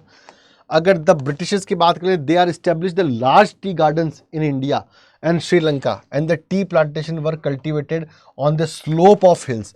तो इंडिया और श्रीलंका में ब्रिटिशर्स ने टी प्लांटेशन की, आपको पता है कि हम ब्रिटिश की कॉलोनी थे इंडिया, और ब्रिटिश ने हमारे ऊपर, अगर मैं बात कर लूँ तो 1757 से लेकर के, ठीक है ना, तभी तो बक्सर और प्लासी को जीतने के बाद ही राज करना वो शुरू हो गए थे, और फाइनल उनके राज की शुरुआत हो गई थी 1764, ठीक है ना। तो अगर मैं तो ये मानता हूँ कि 1757 से जो है राज करना शुरू किया, 1757 से 1857, और फिर 1947 में वो चले गए, ठीक है ना, इतने साल तो राज किया, तो उन्होंने प्रमोट किया यहाँ पे इस तरह के प्लांटेशन को। श्रीलंका, दोनों कॉलोनी थी, hills because the favourable of the geographic conditions. They also establish the rubber plantation in the Malaysia and the sugar cane banana plantation in West Indies. तो श्रीलंका और भारत के अंदर में तो इन्होंने किसको प्रमोट किया, टी को, मलेशिया में इन्होंने रबर प्लांटेशन को प्रमोट किया, और शुगर केन और बनाना प्लांटेशन को इन्होंने वेस्ट इंडीज में प्रमोट किया, वहां उगाया इन्होंने, ठीक है, सिंपल। तो भारत और श्रीलंका में जो है इन्होंने टी प्लांटेशन क्यों किया, मलेशिया में रबर प्लांटेशन, और वेस्ट इंडीज में sugar cane and banana, simple.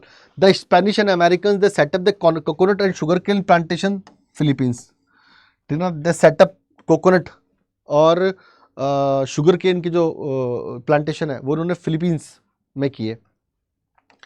अभी हम मैप पे भी ले लेंगे इसको, ठीक है ना, पूरा। The Dutch the once they had the monopoly of the sugar cane plantation in Indonesia, sugar cane plantation Indonesia में क्या डचेस ने, तो ब्रिटिशर्स ने इंडिया और श्रीलंका में तो टी प्लांटेशन किया, सिंपल। वेस्ट इंडीज में इन्होंने शुगर केन और बनाना प्लांटेशन किया। साथ में अगर हम बातचीत कर लें यहाँ पर तो मलेशिया में रबर प्लांटेशन किया। इसी तरीके से फ्रेंच ने जो है वेस्ट अफ्रीका में कॉफ़ी और कोकोआ का प्लांटेशन प्रमोट किया। अमेरिकन और स्पेनिश ने फिलीपींस में जो है वो शुगर केन का प्लांटेशन किया, ठीक है ना, और डचेस ने जो है वो इंडोनेशिया में जो है शुगर केन का प्लांटेशन किया, किसका, शुगर केन का प्लांटेशन किया, ठीक है ना, coconut and sugar cane Philippines.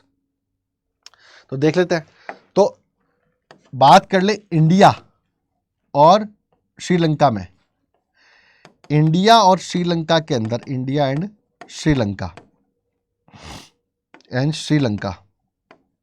के अंदर टी प्लांटेशन हुआ फ्रॉम ब्रिटिशर्स, ठीक है ना। मलेशिया के अंदर जो है वो रबर प्लांटेशन हुआ। वेस्ट इंडीज की मैं बात कर लूं यहां पर, तो वेस्ट इंडीज के अंदर जो है वो बनाना एंड शुगर केन, कहां पर, वेस्ट इंडीज में, जहां पे भी वर्ल्ड कप हुआ है वहां पे, ठीक है, ओके। साथ में अगर हम बात कर लें, डचेस ने इंडोनेशिया के अंदर, डच जो थे उन्होंने इंडोनेशिया के अंदर शुगर केन के प्लांटेशन को प्रमोट किया। साथ में ही वेस्टर्न अफ्रीका के अंदर अगर हम बात कर ले तो फ्रेंच ने, जो फ्रेंच थे, उन्होंने कॉफी के प्लांटेशन को प्रमोट किया। और बात कर ले फिलीपींस की, अगर हम बात करें तो कोकोनट एंड शुगर केन के प्लांटेशन को स्पेनिश और अमेरिकन ने प्रमोट किया। अब तो आपको याद हो ही चुका होगा, ठीक है ना। अब तो मैं श्योर हूं कि आपको याद ही हो चुका होगा, ठीक है। तो इस तरह से प्लांटेशन एग्रीकल्चर हुआ, ठीक है ना। अब बात करेंगे एक्सटेंसिव ग्रेन कल्चर की, है ना, ग्रेन एग्रीकल्चर की। ये क्या है भाई? बहुत बड़े बड़े खेत हैं, हजार बीघा के, 300 हेक्टेयर खेत हैं, और वहाँ पर खेती की जा रही है। ये खेती, ये एग्रीकल्चर जो है, इसको क्लाइमेट भी सपोर्ट कर रहा है। जैसे नॉर्दर्न अमेरिका की अगर बात करें, कनाडा और यूएसए की, तो वहाँ पर पेरीज के ग्रासलैंड है जहाँ पर गेहूं की खेती अच्छी होती है, वीट की। स्टेपीज जो है आपका यूक्रेन और रशिया वाला जो पूरा पार्ट है, ठीक है ना, जो यूरेशिया में आता है, ये पूरा का पूरा पार्ट जो है, यहाँ पर स्टेपीज के ग्राउंड है, ग्रासलैंड्स, और यहाँ पर वीट की बहुत ज़्यादा प्रोडक्शन होता है, इसलिए इसे ब्रेड बास्केट ऑफ वर्ल्ड भी कहते हैं। अर्जेंटीना में पंपास, दक्षिणी अफ्रीका में वेल्ड, साउथ अफ्रीका में, ऑस्ट्रेलिया में डाउन्स के ग्रासलैंड्स, मैदान, प्लेन्स, और कैंटरबरी है वो आपके न्यूजीलैंड में, ठीक है। कैंटरबरी है जो है वो आपके न्यूजीलैंड में, ठीक है। तो देखते हैं द इंटीरियर पार्ट, और ये भी क्या है, बहुत बड़े स्केल पे है, लार्ज कैपिटल इसमें लगा हुआ है, ठीक है ना। मैकेनाइज्ड जो है वो एग्रीकल्चर होती है मशीनों से, ठीक है। The part of the semi arid land of the mid latitude suitable for the cultivation and the principal crop of the cultivation is wheat. तो यहां पर जो अगर पूछते हैं एग्जाम में, तो एक्सटेंसिव कमर्शियल एग्रीकल्चर के अंदर अगर हम बात कर ले तो व्हीट जो है वो सबसे इंपॉर्टेंट है। क्या है? व्हीट जो है सबसे ज्यादा इंपॉर्टेंट है, ठीक है, ओके। चले भाई, it is the other crops like a corn, barley, oats and the रे, that due to the large area of the farm, the complete orientation of the cultivation are the mechanized from plugging to the harvesting. The machines such as the combine crew are they able to harvest several hectares of the land in a day. बड़े बड़ी machines लगी होती हैं, ठीक है ना, और एक साथ जो है हार्वेस्ट कर देती हैं खेत को, ठीक है। अब ये खेती जो है यहाँ पर हो रही है पेरीज में, ये खेती जो है वो यहाँ हो रही है स्टेपीज में, ये खेती जो है वो यहाँ हो रही है वेल्ड्स में, ठीक है ना। ये खेती यहाँ हो रही है पंपाज में, अर्जेंटीना में। ये एग्रीकल्चर जो है यहाँ हो रही है डाउन्स में, और ये एग्रीकल्चर यहाँ हो रही है कैंटरबरी में, ठीक है ना। यहाँ पर जो है एक्सटेंसिव कमर्शियल ग्रेन जो है वो एग्रीकल्चर हो रही है, ठीक है ना, ठीक है। The low yield per acre but high yield per person, यहाँ पर जो है वो प्रोडक्शन हो रहा है लो यील्ड पर एकड़ और but high yield per person, है ना। लो यील्ड पर एकड़ का मतलब है कि खेत इतने बड़े बड़े हैं कि जब कैलकुलेशन करते हैं, एग्रीकल्चर डेंसिटी निकालते हैं इसकी, तो जो क्वांटिटी वो कम आती है, लेकिन जब हम पर पर्सन क्वांटिटी को कैलकुलेट करते हैं तो बहुत ज़्यादा है, बहुत बड़ा प्रोडक्शन होकर आ रहा है ना, हज़ारों क्विंटल जो है वो पैदा हो रहा है। The cultivation in European steppes, the Canadian American prairies, the pampas of the Argentina valley in South Africa, Australia Downs and Canterbury Plains in New Zealand. अब बात करते हैं मिक्स्ड फार्मिंग की, ठीक है ना। मिक्स्ड फार्मिंग आपको ये दिख रहा है, ये मिक्स्ड फार्मिंग है, ठीक है ना। फसल भी उगा ली, ठीक है ना, जानवर भी पाल लिए, ठीक है, मल्टीपल फसल्स उगा ली, मल्टीपल जानवर भी पाल लिए, ठीक है ना, दूध का भी काम कर रहे हैं, पोल्ट्री भी कर ली छोटी सी। तो ऐसी एग्रीकल्चर एक्टिविटी जहाँ पे मल्टीपल हम लोग फसलें ले रहे हैं, मल्टीपल लाइव स्टॉक रेयरिंग भी हम लोग कर रहे हैं, यहाँ पर जानवर भी पाल रहे हैं मीट के लिए और दूध के लिए, ठीक है ना, तो उसे मिक्स्ड फार्मिंग कहते हैं, ठीक है ना। ये भी जो है ज़्यादातर डेवलप कंट्रीज़ में ही प्रमोटेड हुई है, इंडिया में भी है, लेकिन आपके सिलेबस में हम लोग वर्ल्ड एग्रीकल्चर की ही बारे में बात कर रहे हैं मोस्ट ऑफ टाइम, ठीक है। देख रहे हो ना आप, यहाँ पे देखो ये जानवर भी पाल लिए, खेत भी है, फिर छोटा और खेत है, जानवर भी कर लिए, ठीक है ना। साथ में जो है वो बड़ा सा शेड है, और जो है ग्रास का भी, चारे का भी काम कर रहे हैं, साइलेज वगैरह का, साइलेज मतलब चारे का एक प्रकार होता है, उसका भी यहाँ पर जो है काम चल, मतलब मल्टीपल एग्रीकल्चर एक्टिविटी कर रहे हैं, मल्टीपल एग्रीकल्चर एक्टिविटी चल रही है। तो mixed farming, there is the low yield per acre but high yield per person, ये तो हो गया the mixed farming. In this the farming also with the crop cultivation animal husbandry is also practice. Important animals are cattle, sheep, pigs and poultry animals. It is also characteristic by the high capital expenditures, पैसा ज़्यादा लगता है, ठीक है ना। Machinery and building, ठीक है ना, हाई कैपिटल, एक तो ये इंपॉर्टेंट है, हाई कैपिटल इस पर एक्सपेंडिचर है।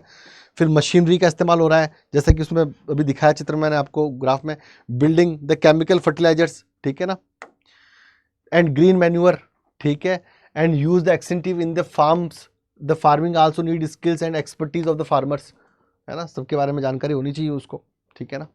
Okay, there are important characteristics the mixed farming, कौन कौन से हैं? There is farm is not in the extensive but the moderate in the size, तो खेत बहुत बड़े नहीं होंगे, मॉडरेट साइज के होंगे, 30 हेक्टर 20 हेक्टर का जो है वो फार्म होगा। Important crop wheat, barley, oats, maize, fodder crops and root crops, the fodder crops are then important component of the mixed farming, मक्का वक्का उगाओ, ठीक है ना, जिसे जानवरों की क्लास, जानवर भी पाले हैं तो जानवरों की भी फूड नीड कंप्लीट करनी पड़ेगी हमको, तो फूडर क्रॉप भी उगाएंगे। Here the crop rotation and inter cropping maintain the soil fertility, बदल बदल के फसल बोना, अभी अगर कार्नेल बोली है तो बाद में पल्सेस, तो पल्सेस होंगी तो नाइट्रोजन फिक्शन से सॉइल की फर्टिलिटी बदलेगी। वैसे भी एग्रीकल्चर में ये कहा जाता है कि अगर हम खेती बदल बदल के करते हैं तो उससे सॉइल की फर्टिलिटी जो है वो बनी रहती है नेचुरल तरीके से, ठीक है।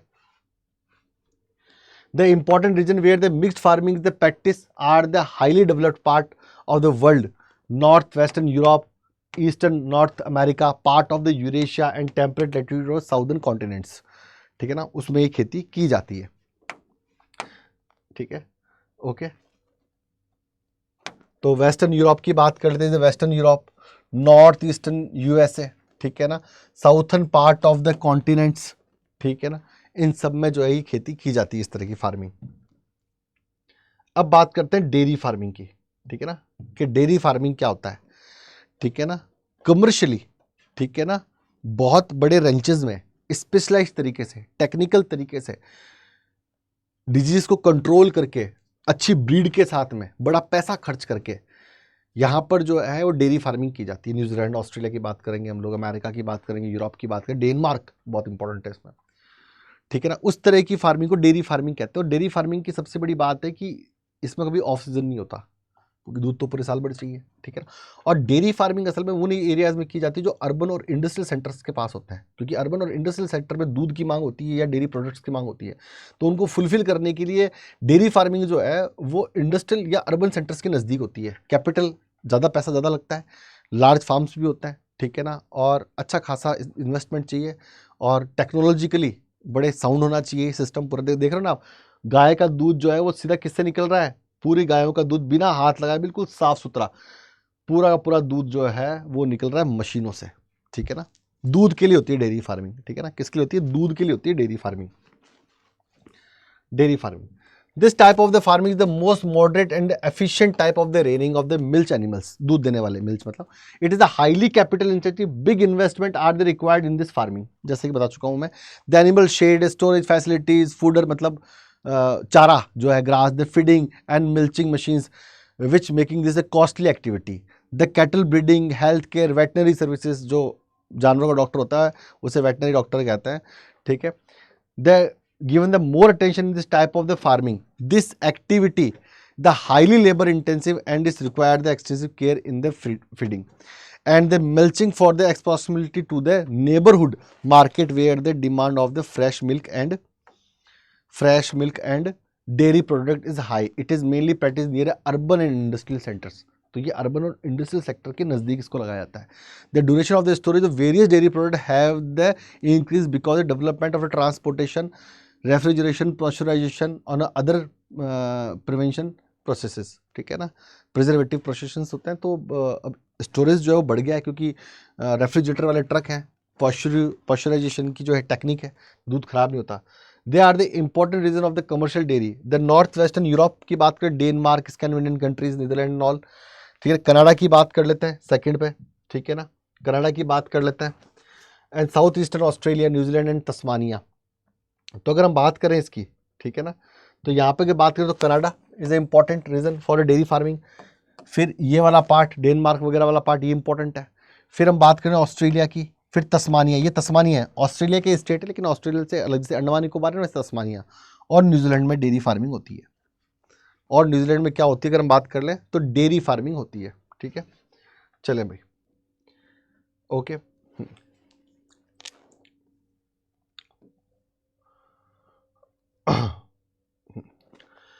अब हम बात करते हैं मेडिटेरियन एग्रीकल्चर की, is a very important thing, है ना। मेडिटेरियन एग्रीकल्चर जो है वो अगर मैं बात कर लूँ तो मेडिटेरियन एग्रीकल्चर जो है वो कहाँ होती है। मेडिटेरियन एग्रीकल्चर के लिए अगर हम बात करें तो मेडिटेरियन एग्रीकल्चर जो है वो आपके होती है साउथ यूरोप और नॉर्थ अमेरिका के बीच में मेडिटेरियन सी वाले एरिया में। कहाँ होती है अगर हम बात कर लें, मेडिटेरियन सी वाला जो एरिया है वहाँ पर होती है ये, ठीक है ना। मेडिटेरियन सी वाला जो एरिया है ये वहाँ होती है, ठीक है।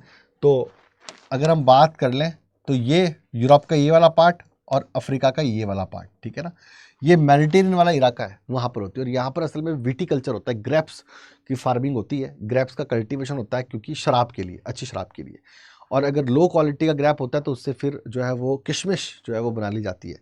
साथ में यहाँ पर फिक्स यानी कि अंजीर और यहाँ पर ऑलिव्स जो है उसकी भी खेती की जाती है। साथ में ये एरिया जो है ये पूरे के पूरे नॉर्दर्न अमेरिका को और यूरोप के पार्ट्स को जो है वो वेजिटेबल्स और साथ के अंदर ही फ्रूट्स और की सप्लाई करता है, ठीक है। तो मेडिटेरियन का जो एरिया है, अगर हम इस मेडिटेरियन के एरिया की अगर हम बातचीत कर लें, ठीक है ना, तो यहाँ पर इस तरह की एग्रीकल्चर होती है, ठीक है। चले भाई,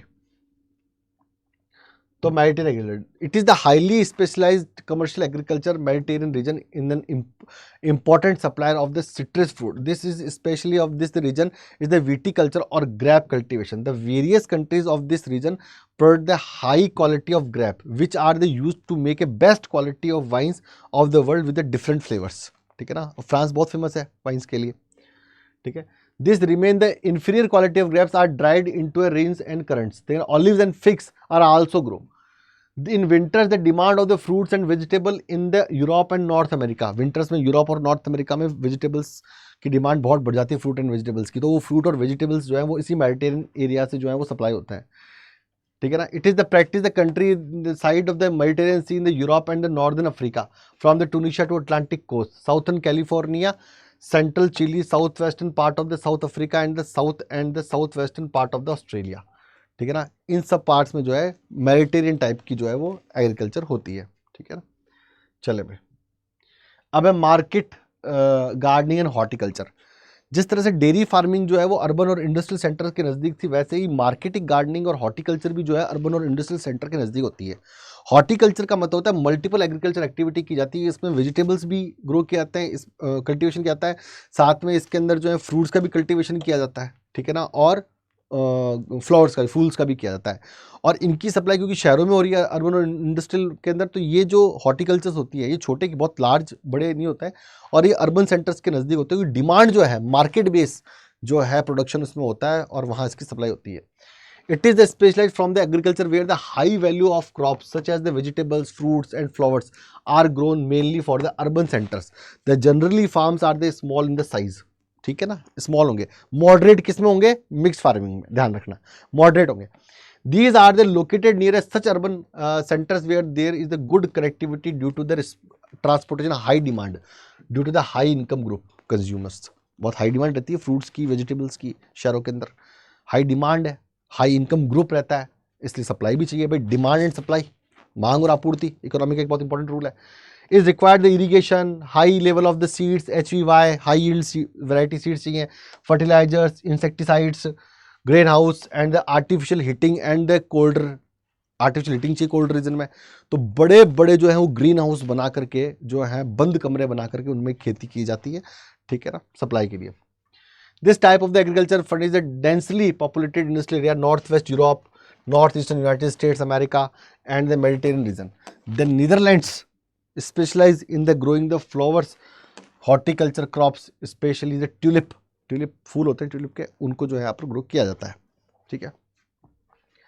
चले भाई, अब बात कर लेते हैं ट्रक फार्मिंग की, ठीक है ना।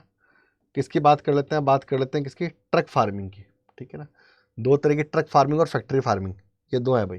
तो ट्रक फार्मिंग की बात करें, ट्रक फार्मिंग का मतलब ये कभी नहीं है कि खेती ट्रक में की जाती है, नहीं। ट्रक फार्मिंग से मतलब क्या है कि एक खेत जो है ये पॉइंट ए पे खेत है और ये पॉइंट बी पर मार्केट है। ये क्या है, मार्केट है। ये एक अर्बन एरिया है, ये अर्बन सेंटर है। इससे यहाँ जाने में 12 घंटे लगेंगे, कितने लगेंगे, 12 आवर्स लगेंगे, ठीक है ना।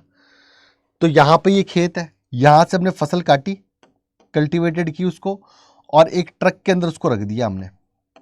अब जब इसको हमने काटी तो थोड़ी कच्ची थी, पूरी पकी हुई नहीं थी, थोड़ी सी जो है पूरी 100% नहीं पकी, हल्की सी कच्ची थी, ठीक है ना।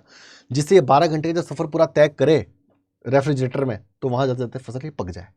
असल में आपने केलों के साथ ये देखा होगा और कई फसलों के साथ ये देखा होगा आपने, क्या हल्का सा कच्चा खरीदो लेकिन घर में 2 दिन रखी रहती है, 1 दिन रखी रहती है तो पक्की हो जाती है। तो इसकी वजह क्या है कि फ्रेश पहुंच जाए। तो जो ट्रक 12 घंटे में फार्म से अर्बन सेंटर तक का सफर तय करेगा, इसे ही हम ट्रक फार्मिंग कहते हैं, ठीक है ना, सिंपल है। और ये स्पेशली किसके लिए की जाती है? वेजिटेबल्स के लिए। They are the some region where the, और ये अमेरिका में, कनाडा, अमेरिका और वेस्टर्न यूरोप के अंदर बहुत फेमस है, यूरोपियन कंट्रीज में। The special in the vegetable, this type of the activity is known as a trucking farming. The name is truck farming given due to the fact that the distance of the farm where the crops are grown, truck farmer, from the market is governed by the distance that a transportation truck can cover overnight, ठीक है ना। इसे truck farming कहते हैं। इसका मतलब ये नहीं खेत की जाती है, मतलब जो खेती है वो आपके जो है वो ट्रक में की जाती है, इसका मतलब ये कतई भी नहीं है। फैक्ट्री फार्मिंग क्या है? Poultry farm, pig farm, beef का फार्म, जिसको हम मीट के लिए लेके आए हैं, उसे हम फैक्ट्री फार्मिंग कहते हैं। Commercial live stock rearing is example of the factory farming in simple way. इसमें पोल्ट्री भी शामिल है, इसके अंदर पोल्ट्री भी शामिल है। कमर्शियल लाइव स्टॉक रेयरिंग के अंदर केवल बीफ, गॉट एंड शिप्स और हॉर्स शामिल थे, लेकिन इसमें सब शामिल है, ठीक है ना। Okay, it is the modern type of the farming where the livestock, particularly poultry and the cattle rearing, are done the animal and kept in the stall in pens and fed on the manufactured food stuff, feed stuff and protect against the disease, ठीक है ना। Infrastructure and machinery are required this farming, which include the bundling machinery for the various operation, veterinary services and the heating and the lighting. This infrastructure adds to heavy capital investment in this activity, ठीक है ना। Okay, the main feature of this the poultry farm and cattle rearing, breed selection and the scientific breeding. Scientific breeding की जाती है, अच्छी breed हो, जितनी अच्छी ब्रीड होगी उतने अंडे देगी, जितनी अच्छी ब्रीड होगी उतना अच्छा मांस देगी, ठीक है ना। तो वेटनरी सर्विसेज चाहिए, अच्छी बिल्डिंग चाहिए, टेक्नोलॉजी चाहिए, कैपिटल, वास्ट अच्छा कैपिटल चाहिए। तो हम देखते हैं यहाँ पे, ये देखो, ये फैक्ट्री फार्मिंग है। ऐसे ही भैंसे बैठा दो, गाय बैठा दो, ये पोल्ट्री फार्म की फैक्ट्री, इसे फैक्ट्री फार्मिंग कहते हैं। इसे क्या कहते हैं हम लोग? इसे हम फैक्ट्री फार्मिंग कहते हैं भाई, ठीक है ना। इसे हम क्या कहेंगे? इसे हम फैक्ट्री फार्मिंग कहेंगे इन सिंपल मैनर, ठीक है ना। चले भाई, अब बात करते हैं कोऑपरेटिव फार्मिंग की, ठीक है ना, कि कोऑपरेटिव फार्मिंग क्या है, ठीक है ना। कोऑपरेटिव फार्मिंग की बात कर ले तो स्कैंडिनेवियन कंट्रीज के अंदर, इटली के अंदर, नीदरलैंड्स में कोऑपरेटिव फार्मिंग होती है, खास करके यूरोप में। इसमें छोटे छोटे खेतों को जोड़ करके बड़ा खेत कर लिया जाता है, एक बड़ा फार्म बना लिया जाता है, ठीक है ना। उसे हम कोऑपरेटिव फार्मिंग कहते हैं। डेनमार्क में कोऑपरेटिव फार्मिंग बहुत ज़्यादा जो है सक्सेसफुल है। This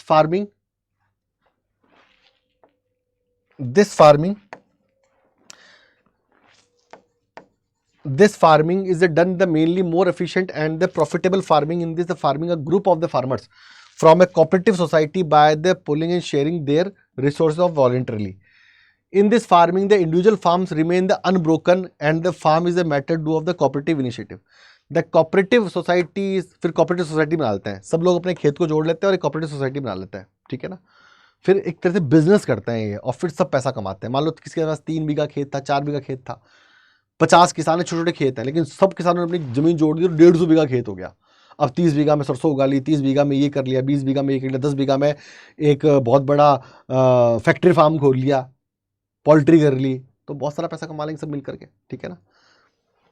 This cooperative societies help the farmer buy the all important inputs necessary for the farming. This is society also help the farmer to sell the product at the most favorable terms of the farmer. Also get help from this society to the processing on the quality product on cheaper rates. The cooperative movement started over a century ago. It is successful in the many Western European countries like a Denmark, like a Netherlands, Belgium, Sweden and Italy. ठीक है ना, Denmark, Netherlands, Belgium, Sweden and Italy. Okay, and the movement was cooperative has been the most successful in Denmark where the every single farmer is a member of the cooperative, ठीक है ना। तो Denmark बहुत successfully. अब collective farming जो government करवाती है USSR में, अब नहीं होता, अब तो यूएसएसआर टूट गया 1991 के बाद में।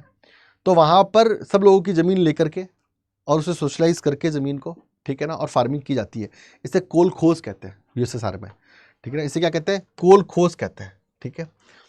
The farming there is the emphasis on the social ownership of this meaning of the production and the collective labor. It is based on the model of the kolkhoz that was the introduced in USSR. ये question सब में पूछा गया। US ये CUT के लिए भी important है, साथ में बोर्ड्स के लिए भी इंपॉर्टेंट है, दोनों के लिए इक्वली इंपॉर्टेंट है ये, ठीक है।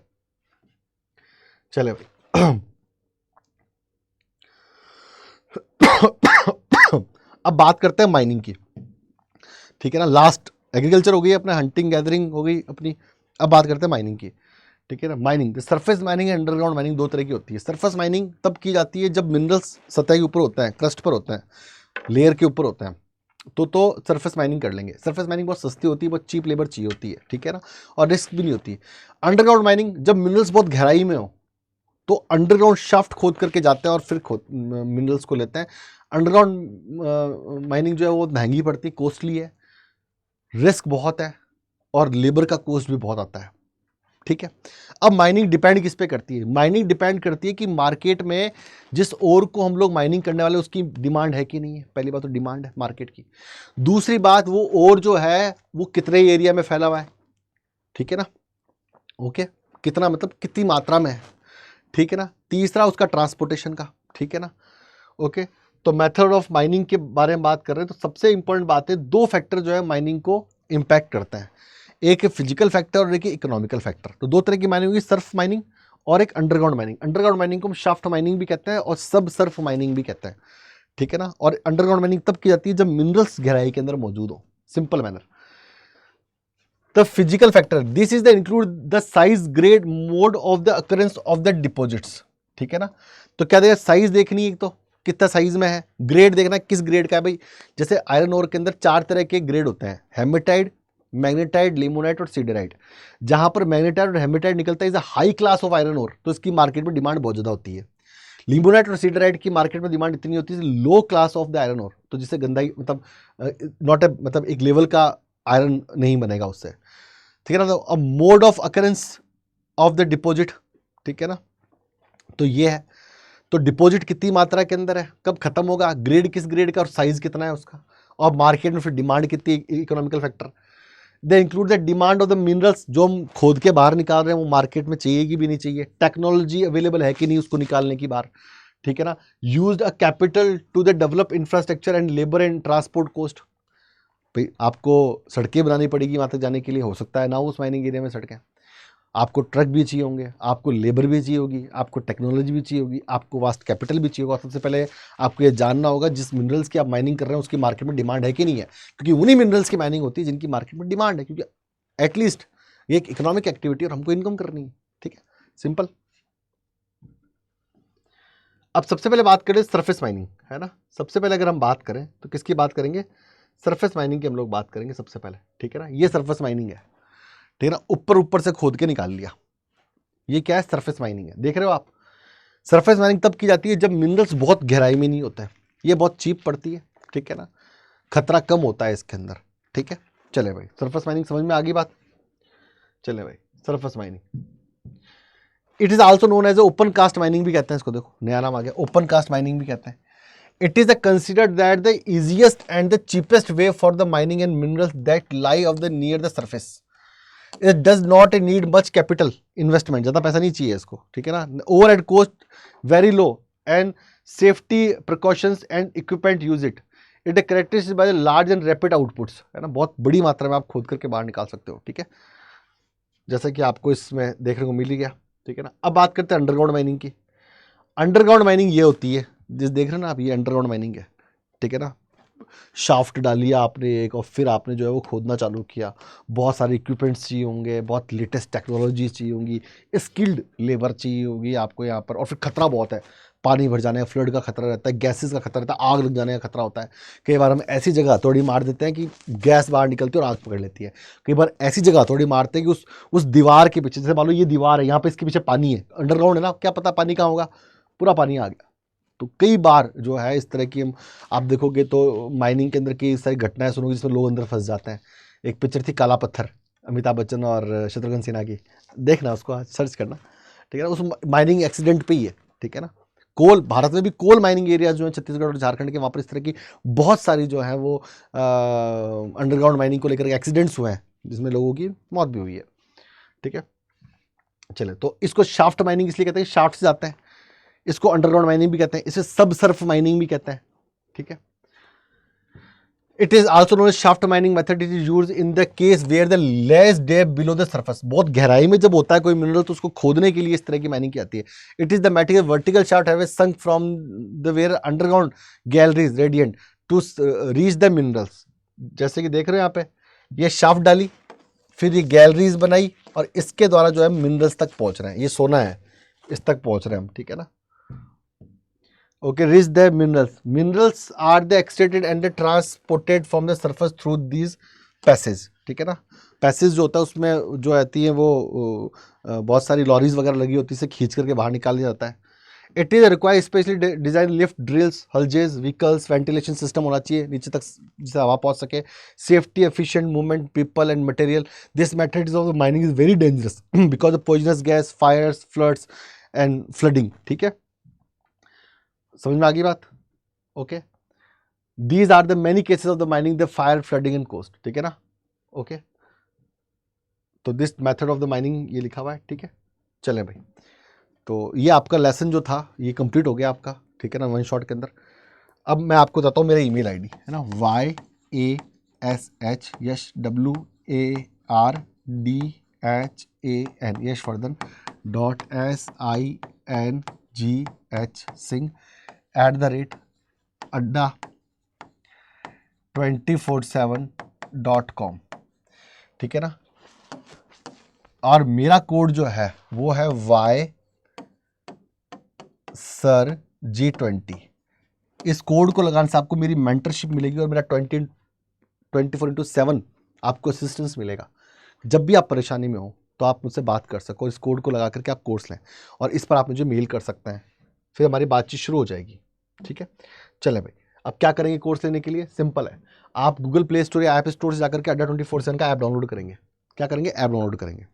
आप गूगल से भी ऐप डाउनलोड कर सकते हैं। ऐप डाउनलोड करते ही, जैसे आप ऐप डाउनलोड करोगे, ठीक है ना, जैसे ही आपने ऐप डाउनलोड किया, ऐप डाउनलोड करते ऑल कोर्सेज लिखा होगा, इसमें आपको UGPG एंट्रेंस में जाना है। UGPG एंट्रेंस में जाके आपको CUT UG में जाना है, CUT UG में CUT आर्ट्स में जाना है आपको, और CUT आर्ट्स में जाकर के समर्थ 2.0 में जाना है। समर्थ 2.0 बैच में आपको जाना है, और समर्थ 2.0 बैच जो है वो CUT प्लस बोर्ड्स की आपको तैयारी कराएगा। इसमें हम GT, इंग्लिश, क्वांट वो तो सब आपको ऑफर कर ही रहे हैं, रीजनिंग वगैरह, साथ में ही GT plus language plus reasoning plus quant, ये तो आ ही रहा है आपका। साथ के अंदर ही आपको 4 डोमेन में मिल रहा है इसमें, पॉलिटी, हिस्ट्री, इकोनॉमी और ज्योग्राफी। ठीक है, इसको खरीदने के लिए क्या करोगे? बाय नाउ पर क्लिक करो, और 12 मंथ वैलिडिटी है, मतलब एग्जाम तक हम आपके साथ बने रहेंगे, बोर्ड का एग्जाम और CUT का एग्जाम, तब तक हम आपके साथ रहेंगे, हमारी मेंटरशिप आपको मिलती रहेगी। ठीक है ना, ओके, तो यहाँ पर जो है आप कोड लगाएं YSIRG20। ठीक है ना, ये कोड लगा अप्लाई कर दें। ठीक है ना, ये कोड लगा कर अप्लाई कर दें तो लगभग आपको जो है वो 2000 से ज़्यादा का डिस्काउंट मिल जाएगा, 2000 ज़्यादा का डिस्काउंट। ठीक है, और कोड है मेरा YSIRG20 is my code, YSIRG20 ये मेरा कोड है। YSIRG20 जो है ये मेरा कोड है। ठीक है ना, Y मतलब यश, वर्धन सर, G20, पर लेकिन आपको Y लेना है सर G20। क्या कुछ मिलेगा इसमें? आपको लाइव क्लासेस तो रेगुलर मिलेगी, जो बच्चे लाइव नहीं देख पाएंगे वो रिकॉर्डेड देख लेंगे, पहली बात है, सबसे इंपॉर्टेंट बात है। दूसरी बात है, आपको डाउट सेशंस मिल जाएंगे डेली। ठीक है ना, आप रेगुलर डाउट सेशन ले सकते हो, जब ईमेल आईडी होगी तो आप कभी भी मुझसे कुछ भी पूछ सकते हो, पहली बात ये। दूसरी DPP आपको डेली मिलेंगे, डेली प्रैक्टिस पेपर आपको मिलेंगे, साथ में सैम्पल पेपर आपको सॉल्व कराए जाएंगे, सैम्पल पेपर।